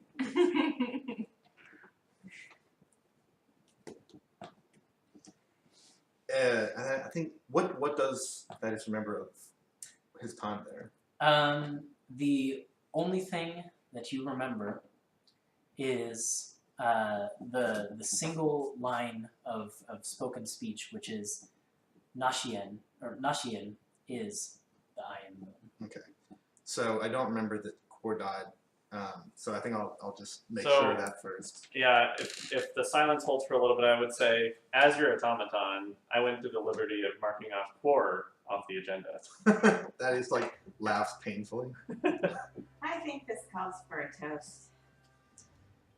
I, Let's celebrate life now. yeah. Yes. Sure. Okay, so I go and whatever the galley bring back some celebratory drinks for everybody. Yeah, and it is. Don Casper is dead, right? Yes, that's the 5th level one. Yeah. Yep. So she would have had to borrow diamonds. Yeah. From you guys. I had some. Unfortunately. So just mark off some money for that. If he had diamonds, then he would have just used his. Well, I mean, they were. I bought diamonds at one point, and I were marking them off. Right. The That's, party money. Oh. that's what I mean. I will. Are you marking them off, or do you want me to look I through mean, the? you handle that stuff. I don't. Okay, Oh, the yeah, money. I'll take Do care you of it. have any diamonds left? I've never used any. Okay, so you have plenty. Yeah. Okay, that's great. How many did you buy? I feel I bought like 4 or 5. And how many did the spell consume? 500 Just gold. 500. Yeah, 500 gold worth of 1 diamond. Okay, so I will mark that off. I'd like to say, because this had to be the next day, right? Yeah, because you had to wake up and prepare the spell. So the previous night, I would have used the Ruby of Sending to contact Eli. Okay. Just to let him know that we're okay. We killed Quoor and we saved Dawn. All that's left is to go after Orin, and I miss you. The message you get back after all of that is, oh, thank goodness. I had a feeling at one point that something bad had happened, and I was worried. But I'm glad you're okay. And Dawn, too. Go get him. I miss you, too. And that's all you get. And it just sort of ends on that note of happy optimism. Okay. What's his name again? Eli? Yep. This is my first. Yep. And I also would have found some kind of a string to make the Magatama into a necklace. Oh, okay. So it kind of Somewhere. hangs over the chaos. Like a little bit longer, so like under the amulet. Just so I can keep it nearby. Probably tuck it into my shirt. Yeah, I think Thaddeus would see it and says, "Oh, so we've gotten that one too." And then I'll also. Yeah, I hand know, it you've here. been gone a long time. Scare me to death. Don't go jumping in there without me. Well, you were all fighting who knows what, and I just thought that maybe if I got in there, You're that this little. just because I'm little doesn't. I get up and walk away. You should be getting after the only one who had the magic to save us in the first place. When you listen to the pitter patter of her. As I'm like stomping off. And then I'll say, speaking of which, and then I'll pull the mirror out and say, this one I think is for you. Yeah, it's basically like the size of a stop sign. Mhm. This like octagonal. It's big. This is for you! He's been a little bit like this the entire I know, I did it. No, it's a large mirror. time. As you hold it, it kind of there's a shimmer to it, and as you look into it, you almost see like a more perfect version of yourself reflected in the mirror, almost as if it's like the you that you could be. This is the one that didn't make any mistakes in judgment. It is. And as you sort of sit with that mirror for a brief moment, you, after a certain amount of time with it and staring into it and sort of fixating on it, you hear. Everyone else is like, "God, Thaddeus, you just came back to life, and you like your vanity Checking is just yourself in out." full force." I mean, meanwhile, Dawn is like Yeah. sitting right next to you, just about as close as you'll let her sit. Well, I mean, I think I've got like one arm around her. So she's kind of like looking at you, looking in the mirror. Mhm. So you're kind of reflecting both of you. You hear a voice in your head that says, "Ah, there you are. I was told that you would be coming for me. Does he see Mirror Sorry, Thaddeus I don't mean to interrupt, but I have the cheesiest line. Yeah. As I turn the mirror a little bit so that like both of us are in it, and I say to Dawn, "This is the most perfect version of me." That is very cheesy. She weakly slaps you upside the back of the head. Don't be stupid, Thaddeus. You were dead minutes ago. 1 HP Thaddeus. And then you see her kind of like cringe at what she just said. But anyway. Yeah, you hear that voice in your head that says, there you are. I was told that you would be coming for me. I was hoping it'd be Mirror Thaddeus talking to him. I was waylaid a bit, but I'm here now. Excellent. Well, we have work to do. You'll be saddened to know that, though I'm sure you can tell this mirror has great magical powers, it is at this moment only a vessel for my being. And while I can, if you hold this mirror with you on your person, grant you the ability to function at maximum capacity within the spirit realm, and perhaps grant you some other boons. You won't have too much access to the rest of the suite of powers contained within this mirror. It would be, in fact, very difficult for you to access them, considering the lineage of your birth. I figure I'm only borrowing you anyway. And you feel this like sense of agreement, and the voice says, so you are the wisest one in the group. Well, that makes matters quick. Let me tell you what I can do for you. And you feel kind of like a cool heat radiate from your sword hilt. And the voice says, I sense that you carry a weapon in your person that is blessed by a god of the moon. Asanahin. Yes, well, whatever her name be. Asanahin. It just kind of, you hear the voice, you can feel the voice get a little frustrated with the fact that you feel this is pertinent information. Well, this god that you serve has imbued the sword that you carry with the ability to strike more potently against certain foes that you will be facing in the future, I presume, or perhaps in the past. I know not your personal quest. But I sense something. The enemy of your blade is the fairy, the fae. Oh. That's actually news to me. Well, you can't know everything, I suppose. You're only mortal. Well, this much I can tell with only brief contact with your weapon. There's some fear. How strange, I've carried it for years and never known. I'm sorry, Nick. I'm not like he's like taking digs at Seryu as well, being like, oh, I've been in contact with your sword for a few seconds and I already know everything about it. Mm-hmm. So Seryu goes on though and says, it may be new knowledge to you, but we great spirits were once creatures of the fairy ourselves. We came from that plane into this one and were changed in the process. We became new creatures entirely. But by virtue of that, there are some similarities between the two of us. And I happen to know that you are going to face a powerful spirit in the very, very near future. So what I can do for you, while you carry this mirror on your person, is grant that boon that your sword would originally deal only against the enemies of your goddess, to the enemies of me, if that would be something you desire. I think I like where this is headed. That is where this is headed. That is the end of this conversation. That is all I can do for you. I'll take it. Okay. The voice falls silent, like a pointed silence. Oh man. I don't know whether you have a worse relationship with your spirit or me with mine. You know, I'm kind of thinking Suzette is my favorite. At least yours is trying to please you. I know. Yeah. Very, very much so. Woo! That's funny. You like this? Like this? Okay. And with that, is there anything you would like to do with the remainder of your boat trip? Yes. It's got to be quick. Well, Go ahead. this is. How many days of travel is it?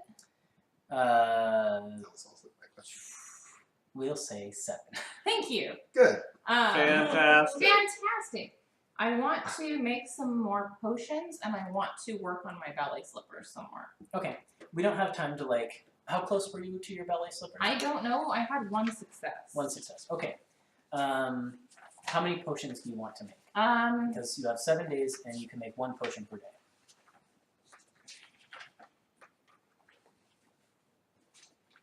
I think I want to make.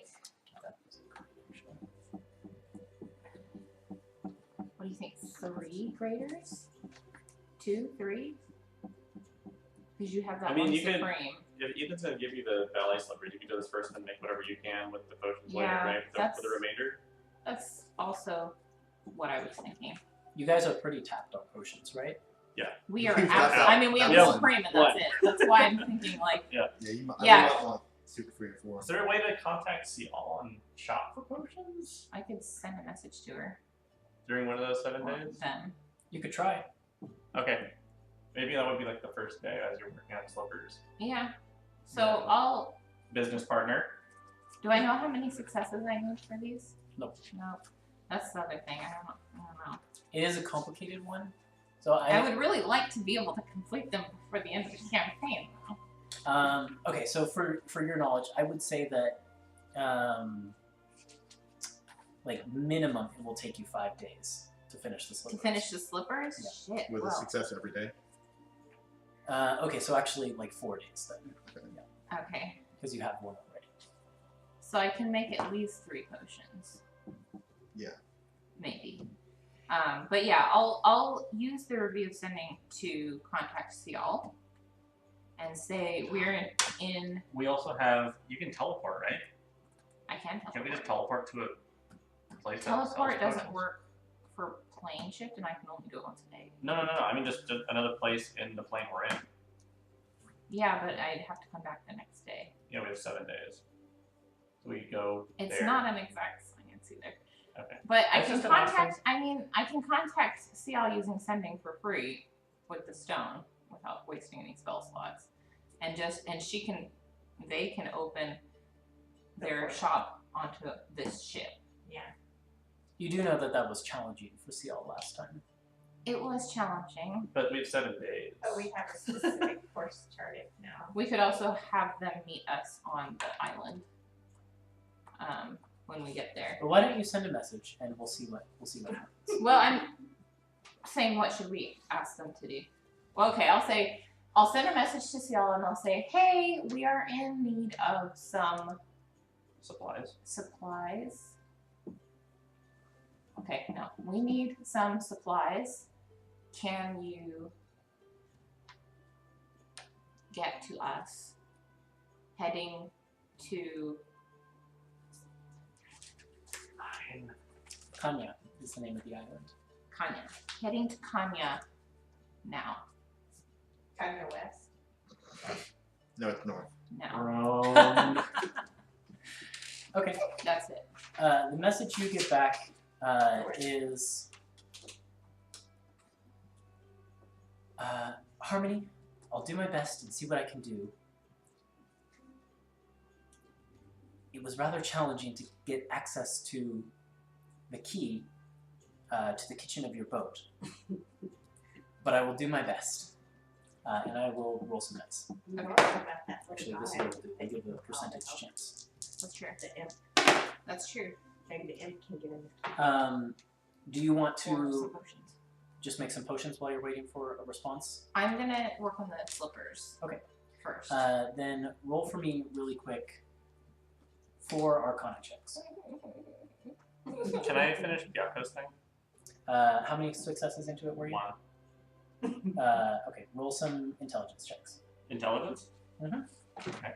So Or these actually, were, you were on dexterity, so we gotta be quick about this. Okay.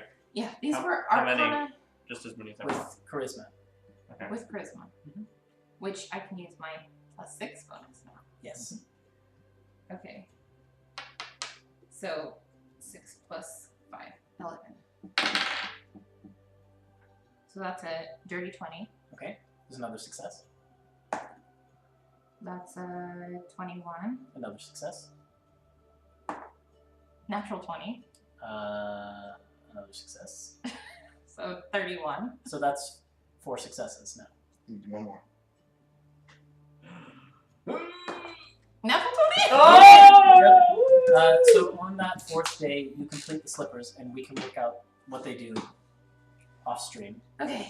But then around that time, you also get a response from Cial that says, Harmony, I'm sorry, there's just a lot of complications in the bureaucracy of this city. There's no way I'm going to be able to get a key to open a portal into your kitchen anytime soon. I'll respond and say, is there no key to... Kanya? Can't remember Or the anywhere names. in there? Yeah. Is there no key to a place in Kanya that we can meet?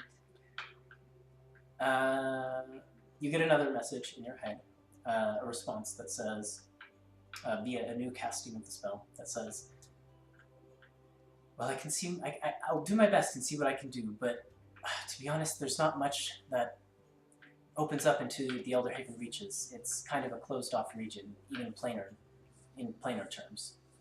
And I'll respond and say, I understand anything you can do is appreciated. We can teleport to one of Cial's shots.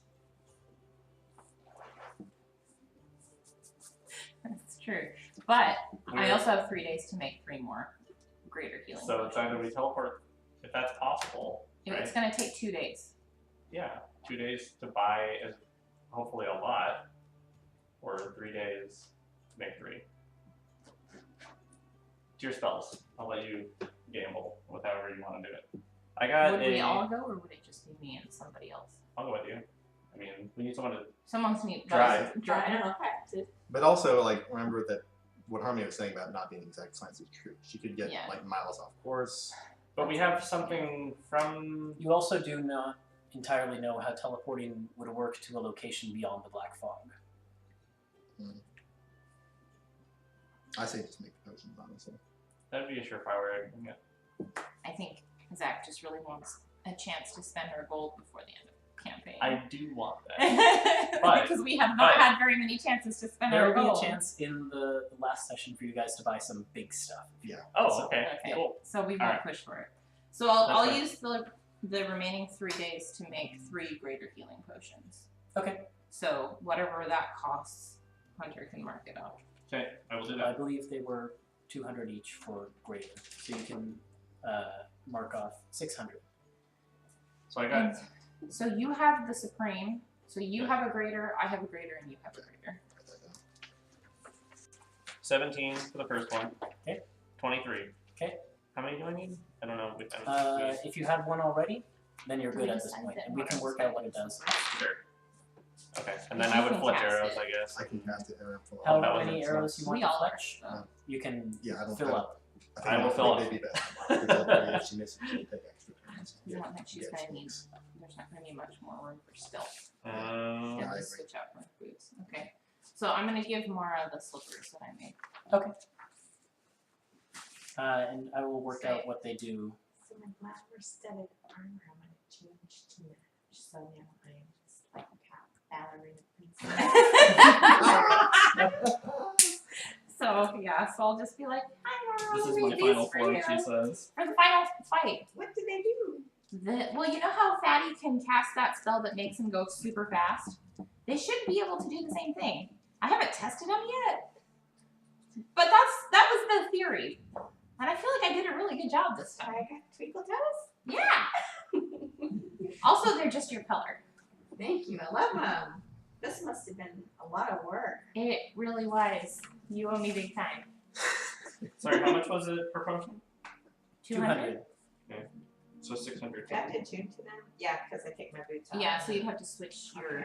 your stealth boots for them. Okay. But Time for stealth over.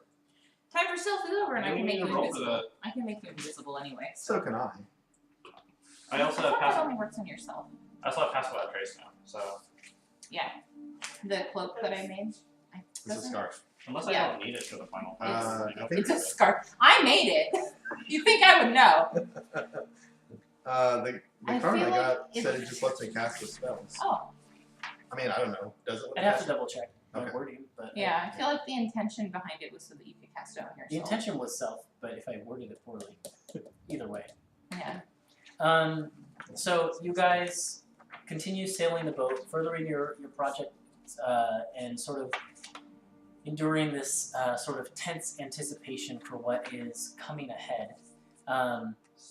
You sail from the spring island of Hanagasumi and then up along the coast of the fall island of Hazuki, which contains the Forest of Death, where you encountered the Temple of Byakko and claimed the sword Kusanagi, and make your way up to the shore of Kanya, the first island in the winter domain of Gembu, and the location of Hunter's home and village, where you know the shrine containing Orochi's spirit's sealed form resides.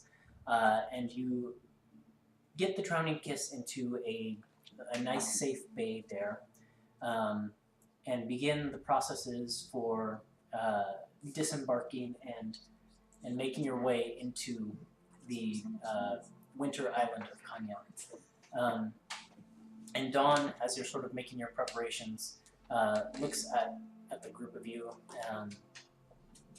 and particularly looks at Thaddeus and says, "I don't have any of my," and she kind of like gestures, like opens and closes her hand and says, "I don't have my shield, my weapons, my armor, or anything. All I have is," and she just kind of like looks to where like the Mind Flayer armor has been like now piled in a corner. "All I have is that, and well, I don't want to wear that anymore."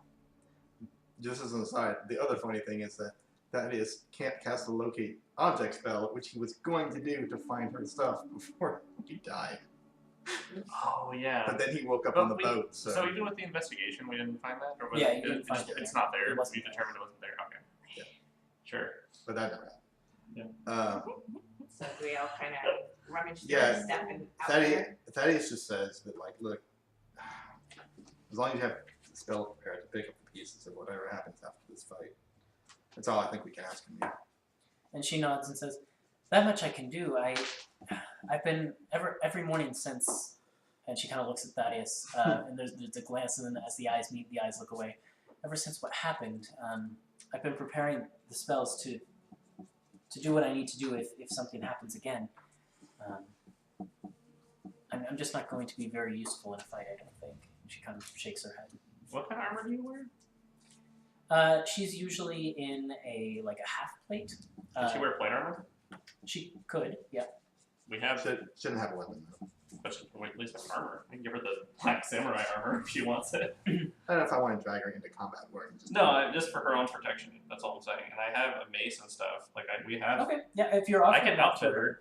Yeah. She will sort of hesitantly nod and accept it, and Just for your protection. sort of laboriously put on this samurai plate armor, and she kind of emerges from the cabin wearing it, and it's all black because it was the black Yeah, it turtle was. Yeah. plate armor, and she just there's this heavy look in her eyes, and she says, "I do feel more protected, but I do prefer brighter colors." Can You I look, use you look great. prestidigitation to change the color of it? Yeah, but I think that's a short-term effect. Oh, yeah. So you do that briefly, and she gets a smile comes to her face, and then it just slowly fades back. And as it does, her mood just. And then she takes the mace from you, and she kind of swings it in her hand a little bit. And after a few practice swings, I also have wheels. she says, "Well, it's not as light as the one I'm used to wielding. That one just, I don't know, it felt lighter. It was magic. It's not important. It'll do." So are we going? We're gonna do this? Oh, yeah. Oh. Thaddeus reaches into his bag and says, "Hunter, I feel like this should be for you." He gives Hunter the potion of giant size. Oh, okay. Thank you. I'm gonna have other priorities during this fight. Okay. Sure. For Do the you have record. Do you have a card for it? Or? No. No. Okay. But you can find it on D&D Beyond. It's, I will it's like check. a potion of giant size, right? I think so. So, For the record, during the trip at some point I put counterspell level 4 and one level of or one cast of shield into my amulet.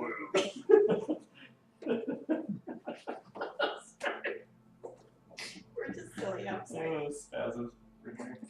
Sorry. And that is will just remind you that like, it has to be taken a little bit before the fight starts. Certainly. Thank you. The So group of you it's alight. very unlikely that we'll be able to surprise our enemy here. The group of you alight onto the shores of the beach, and instantly you can feel like the cold water lapping up against you. It is frigid and cold, and you can see the fields before you are covered in snow, and in fact you can see clouds that seem to be dumping snow on the mountain ranges ahead of you, where you can see a pair of twin peaks that Hunter you know to be And yeah, on these Twin Peaks, when we see that, I'll be like, well, I'm home. And then which way do I go? Beautiful. It's very lovely. That he says having no problems at all. Not like any of the tropical places I've been. As the group of you travel up the mountains, unless you have like fur clothes or something like that you need to put on. I have a plum cloak that I bought before we went on our ocean adventure. A plum cloak. Yep, it was plum colored and it's a cloak that has a hood. It's not going to be like a winter It's not cloak. a winter cloak, but it's not me in bare shoulders. But I am still barefoot. Oh. Oh my god. Too bad you just gave away a pair of slippers. I mean, I need all of you then, except for Thaddeus, to make a Constitution saving throw. You have +5 to this. Do you want my boots of open kind? well, I have high constitution though. +5, +5. I don't have anything for this. so 19 plus 8, 27. Okay, that's a success. That is plus 12 to that, so 24. Okay, 13. 13. Okay. Plus Wait, 5. Wait. Oh, 18. Con 18. saving throw. Yeah, so +5, 18. It is bitter cold as you trudge your way across these snowy fields, going over hills and through small forests and things like that. +5 is make her some bonus. Oh, okay. But none of you suffer any ill effects from the snow, other than a decrease in morale as like blizzards are battering into your face as you begin to make the slow climb up the mountains. And Hunter, as you get maybe within 2-3 miles of your village, Byakko and you both begin to notice signs of activity in the area. Okay. So if you would roll a survival check. I will. That is 24. 24, yeah. Yes.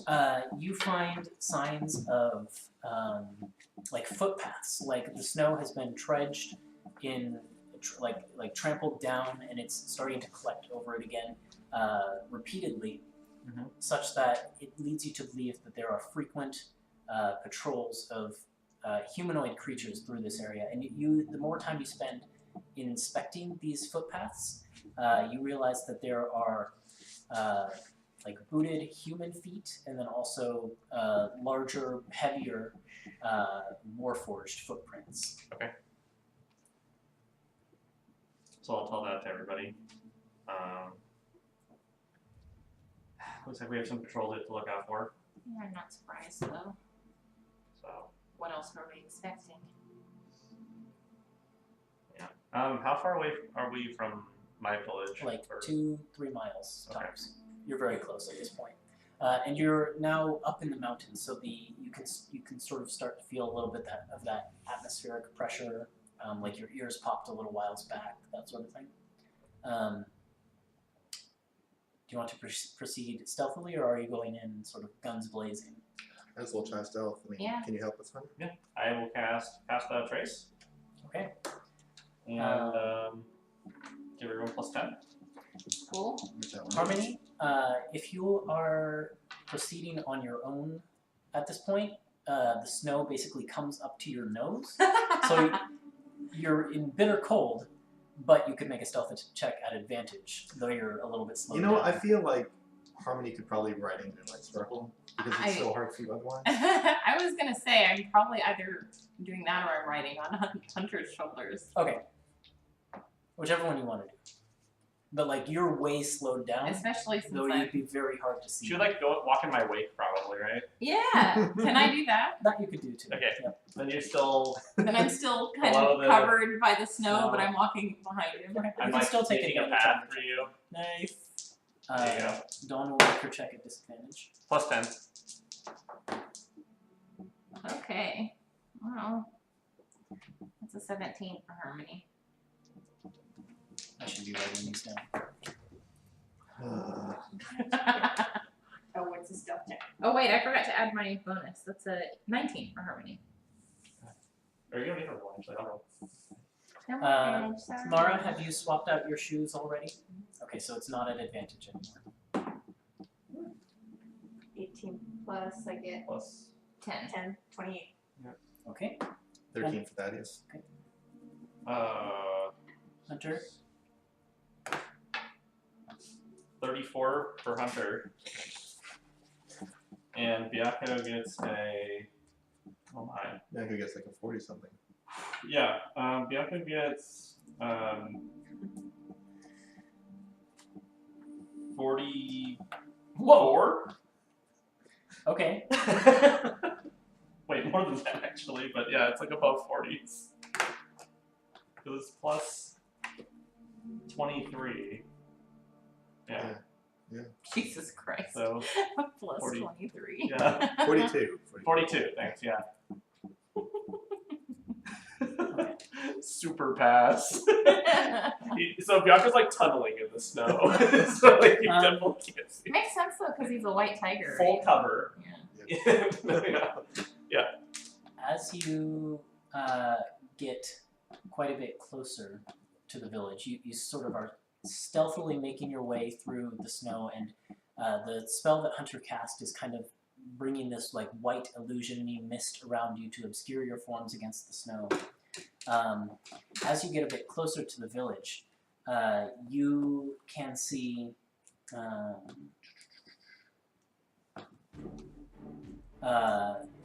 there are patrols of Warforged, basically like wearing these thick winter cloaks, trudging through the snow and like looking around as they go. And as your eyes raise up from them to the skies, you can see black cloaked figures basically flying around the sky by magic and surveying the ground below around the circumference of Hunter, your village. And you can start to see the sort of burned and ruined buildings of your village. A few of them have been sort of rebuilt to be functional, but they still show those signs of disrepair. And then at the very far edge of your village, where you know the entrance into the mountain shrine that seals Orochi is, you can see that there is a big metal bunker that has been constructed around the doorway into the mountain.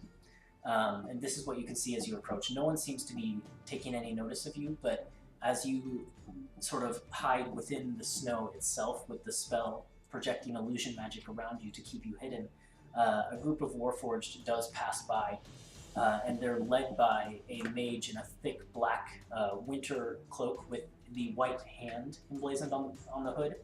And you just hear the mage say in Keen to the Warforged, "Keep it up, we're patrolling 24/7 until they arrive. We know they're coming. It will be any minute now. Just keep your eyes peeled." And they walk right past you. As you just kind of silently hold your breath there. I wasn't sure if I was going to keep that spell. Well, I did. I can cast seeing on us to make us look like a group of men, and we can just join the patrol and make our way. I mean, we're already unnoticed. I think we could probably go deeper. Is there enough cover for us to walk through this to get to the shrine, though? The snow's not letting up at all, Did you right? make a stealth check for Moonlight Sparkle? Oh, no, I didn't. Let me do that right now. Jesus. She's not at a disadvantage, and she has better dex than I do. So yeah, she gets a 25. Okay. Yeah, you still go in those. I don't know why you That's guys. okay. I assume Moonlight Sparkle's grounded. That was a good though, at this spell. point, not Nice. flying. What? Moonlight Sparkle's grounded, so Yeah, it's a benefit from yeah. the not flying. So yeah, is there enough cover for us to make it to Or similar the cover, I entrance guess. of the shrine? Mhm, yeah. Continuing to stealth like. Why do they don't have any like? There's plenty of snowbanks, so if you like continue your path of like staying low to the snow and using the spell's cover, you should probably be able to do it. Do I know any like back passageways to get like into the? You could like skirt around the village and come at the mountain from behind, perhaps. Okay. But you can't see like what the patrols look like on that side. Sure. I guess those are our two options, but I mean, I guess we have to take most of these guys out anyways, right? At some point. Mhm. I don't think there's any way around that unless we can sneak all the way I into mean, the. Speaking as like someone whose main firepower comes from my spells, I would prefer not to waste spells on a fight So the that we other don't thing need to is- fight. I Yeah. thought you were gonna say, speaking of someone who just died. So I can also utilize this feat for the first time this entire campaign, which is Skulker, and I don't reveal position when I'm shooting my bow, even if I miss. So if we want to start firing, I can probably take out quite a few before they find us. You don't reveal yours, but what about the rest of us? Yeah. I'm just saying, if we're gonna fight them, then I can at least start. Well, that's what I'm saying. If we're gonna fight him, then we're gonna But let's try not be to first. burning Let's get as spells. close as we Yeah, can. let's do that. I'd like to. Okay. Someone take the lead and make a perception check. Sure. To Okay. try and like time the approach with the patrols for the best optimum. Can I have help or not? Yeah, you can. Okay. Who would be helping? Our scout, I would assume. Our more stealthy person. Yeah. So it's Yeah, because I don't need to roll. a 23. So Mara and Thaddeus kind of. Oh, sorry, Mara and Hunter kind of. Sorry. I called him fatty earlier too. Focus on the patrols, watch for patterns, and eventually see a moment where it looks like the most patrols are not focused on the center of the camp, and you begin to make your way stealthily through. You get about 3/4 of the way to this like metal iron bunker, and you can see maybe 10 or so mages flying up in the sky. I was gonna say also, if we think there's gonna be combat in the very near future, we might want to take the time we can to prepare. Like I have like the meditation thing I need to do and stuff to do these things. So, right? I don't feel like we're in a good position. Not yet, but I'm saying if we find an opportunity. If we do. The meditation thing takes like an hour, It's a short rest. It's 30 minutes. and it lasts how long? Lasts Also an hour. an hour. If we see an opportunity. Yeah. You get 3/4 of the way there, and then you can see that the big metal door on this iron bunker that now sits in front of the mountain shrine has a like some kind of keypad next to it. Okay. And you make your way the rest of the way up to it, and the snow has been like carved away from the door so that this bunker is accessible, but it would have piled up otherwise. You seem to be unseen at this point, and you kind of are standing just before this metal door with a keypad next to it. With now that you can get up close to it and see it, it has a full common alphabet. How This is often the are entrance people? to the shrine? Mhm. Okay. It has this like metal structure that's been built up in front of the natural entrance. Okay. into- How often are people coming through the gate? You haven't seen anyone come in or out of here. No one's going to have. Okay. But you can see that there are sort of above the keypad there is like these 5 blocks that just sort of show a blank space above the keypad. So 5 letters, we'd assume. Huh. And if it was constructed after, then it's probably a password that they came up with and not. Yeah, something I have that your no people came up familiarity with. with this. So But it's in common, not keen. the letters are. E-N-T-E-R. Well, there were words. No one's come through. World. Hands. I don't know if we want to just guess or if we wanted to wait. yeah, could we kidnap one of them and try to convince them, I could, yeah, I could cast suggestion on someone, to give us the password? but we need to get someone Stealthily. off by themselves. So heads up, at this point we're going a little bit late. Yeah. Is that okay? That's fine. Yeah. I'd like to get a little bit farther. Sure. Well, I mean, if we wait and watch someone put in the code, that would happen. But we haven't seen how long have we been kind of stealthily? Up to this point, maybe like almost 10 minutes. Okay, so 10 minutes isn't too long of a time. How long does your spell last? An hour. An hour, okay, so you're good. Yeah, an hour. So So you could look through your scope or something. I also have the observant feat, so maybe that'll help us. That might be good. Yeah. But yes, I can also use the scope too. regular lock. Shoot. If Yeah. it was a regular lock, then you wouldn't even have to roll. It's an hour. Is there? Actually, maybe you could bypass it somehow. Yeah, Wonder. if you want to get up like a little bit closer to it and try and inspect it, there might be a way to like trigger the mechanism without using the keypad. Okay, get up close and roll an investigation check. Your best trait. Maybe I should do that. She goes, yes. Oh, 17. 17. You get up close to it and you kind of look at the keypad and there's components that you can see, like there's mechanical components behind it. So there might be some way to trick whatever machine is behind this keypad into thinking you've entered the correct password. Or as you sort of inspect the door, there's probably no way to like force it open with your thieves' tools or anything like that. But you do see like there is a seam there, so it could perhaps be pried open, or I mean, you've seen hunter's swords slash through metal before, so like That would you have definitely alert options. people.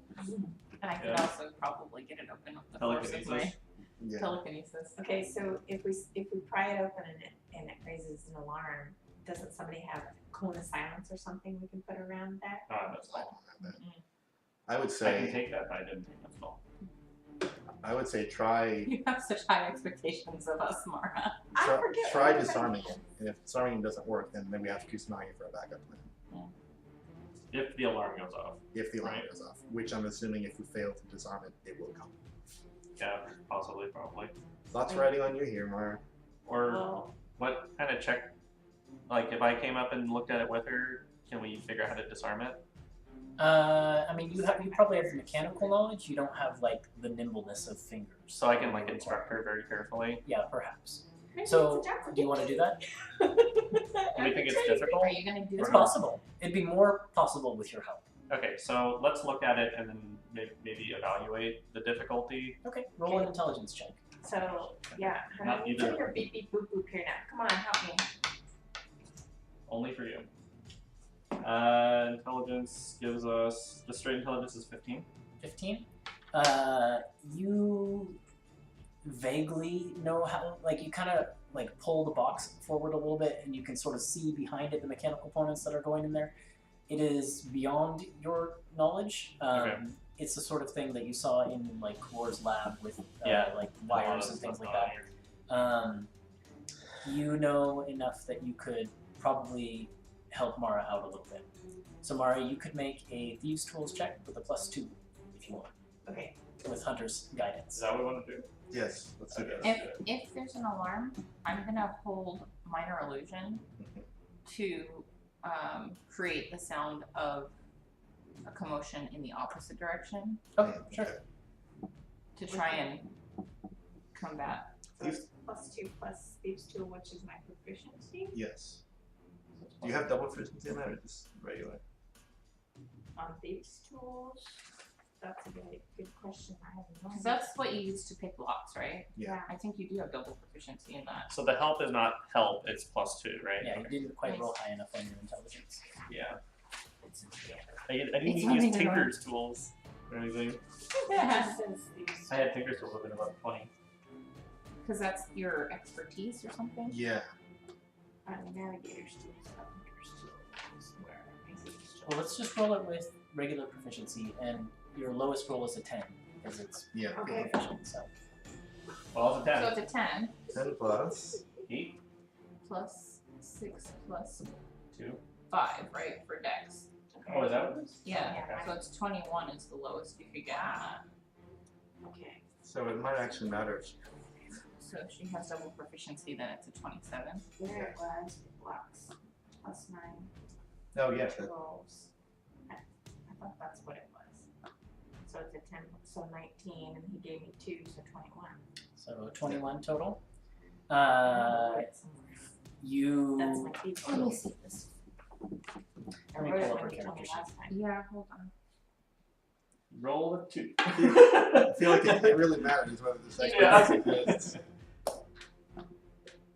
Your proficiency bonus is doubled for any ability check you make for 2 chosen proficiencies. So you chose 2 proficiencies to double your bonus. I think one of them was probably Stealth, obviously. no. She's not I did proficient. that. I know.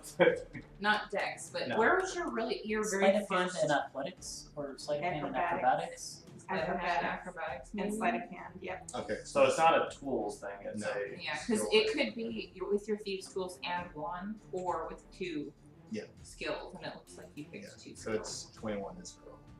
21 is for roll. Because, yeah, I wrote down last time we had to do this, so I know. There that I is, as you're getting in there with your thieves' tools and you're clipping wires and you're sort of manipulating the components in there under Hunter's direction, there is a brief moment where you're about to clip a wire, and then Hunter kind of goes, no, not those ones, and sort of stops you just before you do it. And like as you put like the implement on it to cut it, you start to hear like the sound of an alarm starting. But then as you pull like the knife back and like don't cut that wire, the thing goes quiet. I'm gonna give them a perception I check make now. At a this minor illusion sound of a cow in the distance. point. Okay. Because that's what the alarm started to sound like. And you can see some of the mages up in the sky begin to like look around down below them. But when they hear the sound of Harmony's distraction, they look off in the other direction and fly off in that way a little bit. And then you clip the wires that Hunter directs you to, not the ones that you just feel like you should. And there is like a green light above the door that bing, turns on. Okay. Did you add the extra +2 to that you got from his help? It was 10 plus 19 plus the 2, 21. Which is good because that pushed her Don't just shake your over. fist at me. No, because no. +9 was before we got the extra proficiency bonus. Yeah. So it's dex plus proficiency, which is 11, plus what you rolled was 10, so that's a 21, plus the 2 from Hunter, so it was 23. So you were more over than I thought, but still, you did it. But we made it. And the green light, bing, turns on above the door. Okay. And so I guess, does it just... Because it's not Or plus do we 9 have to... anymore, because your proficiency Does it- bonus and your dex is You want to try and push on it? Yeah, does it Yeah, like as unlatch? you sort of like push on 11, and the you should write it like here. the gap between the door, you kind of get your fingers in there and push. The thing kind of takes a little bit of pushing, but then after that, Kind of opens up. slides So I open up just enough, and I'll like usher everybody in real quick, and then shut it. Okay. And it is dark in the hallway beyond. Get out my sword, I guess. Your sword illuminates paintings on these caved walls, and you can see that there is a slope that goes. Can't remember, is it downward? I think it goes down. Yep. The slope goes downward, deeper into the mountain, and you can see that the paintings on the wall seem to be depicting a story. But more prominently than, and as you sort of move your way down there, I'll explain the story that you see next week. But Mara, as you sort of hang back a little bit just behind the group as they're sort of making their way down the hall and watching this story play out in the paintings on the walls, you hear from just to your side in the tunnel a voice that says, a familiar voice that says, "Hey dude, hey Mara, I've been waiting for you, man." And you turn to your side and you see the hunched turtle form, like humanoid turtle form, with sort of like the black shell and the black scales that you recognize to be the manifestation of the black turtle Gem. He's just there in the hallway with her. Yeah, he's just sitting in the hallway. Mara's kind of hung back a little bit. Wow, it's so great to see you. How'd you get here? You're telling me, man, I've been all over the world in these past few weeks. I've been busy. It sounds Sort of like thing. it. So have we. Yeah, I know. I've been watching. So And I know. glad you sent those two to help us. Don't know what we would have done without that and Harmony. Well, it sure would have taken you a lot longer to get the mission done, that's for sure. But look, hey, man, I know that the other spirits, they gave your friends some blessings that they can use in the upcoming fight.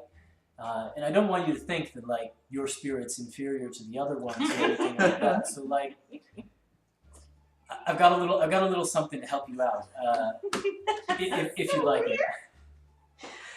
I'd be so grateful. All right. Well, look. Like I said, I've been going all over the world, dude. These past few weeks, I've just been riding the currents around, and I've been communicating with the spirits of some people who know you. You know, just friends from around the world, and they all seem pretty eager to help. So, look, if you just in the middle of battle, if you feel like you need a little bit of help, you tell me who you want me to bring. And I'll do my best to contact their spirit, and we'll see what we can do, man. That sounds so cool. Oh boy. Oh, wow. And as he says that and sort of gives you a little bit of a smile, he begins to sort of fade and dissipate. But as he does so, it dissipates into the darkness. You just hear, "You got this, dude. Go free my spirit, man." And I think that's where we're going to end tonight's episode. As the group of you descend down into darkness towards the final confrontation. You should drink that potion, Hunter. Alright, and I'm gonna meditate with my sword too. Okay, we can take care of that at the start of That's next great. episode. Oh my god, that's so exciting. I'm sorry we went a little bit late. Thank you guys for hanging in there. Sorry I had to rush stuff at the end. There was stuff that I definitely wanted to spend more time on. We can cover it next time. But I think we hit the important notes, so that's good. Yeah.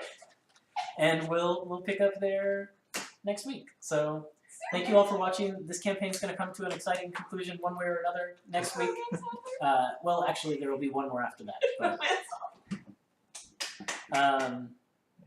I'm excited. Hope you guys are excited. It's going to be fun. So that's all for tonight. Thank you for watching. Bye. Bye.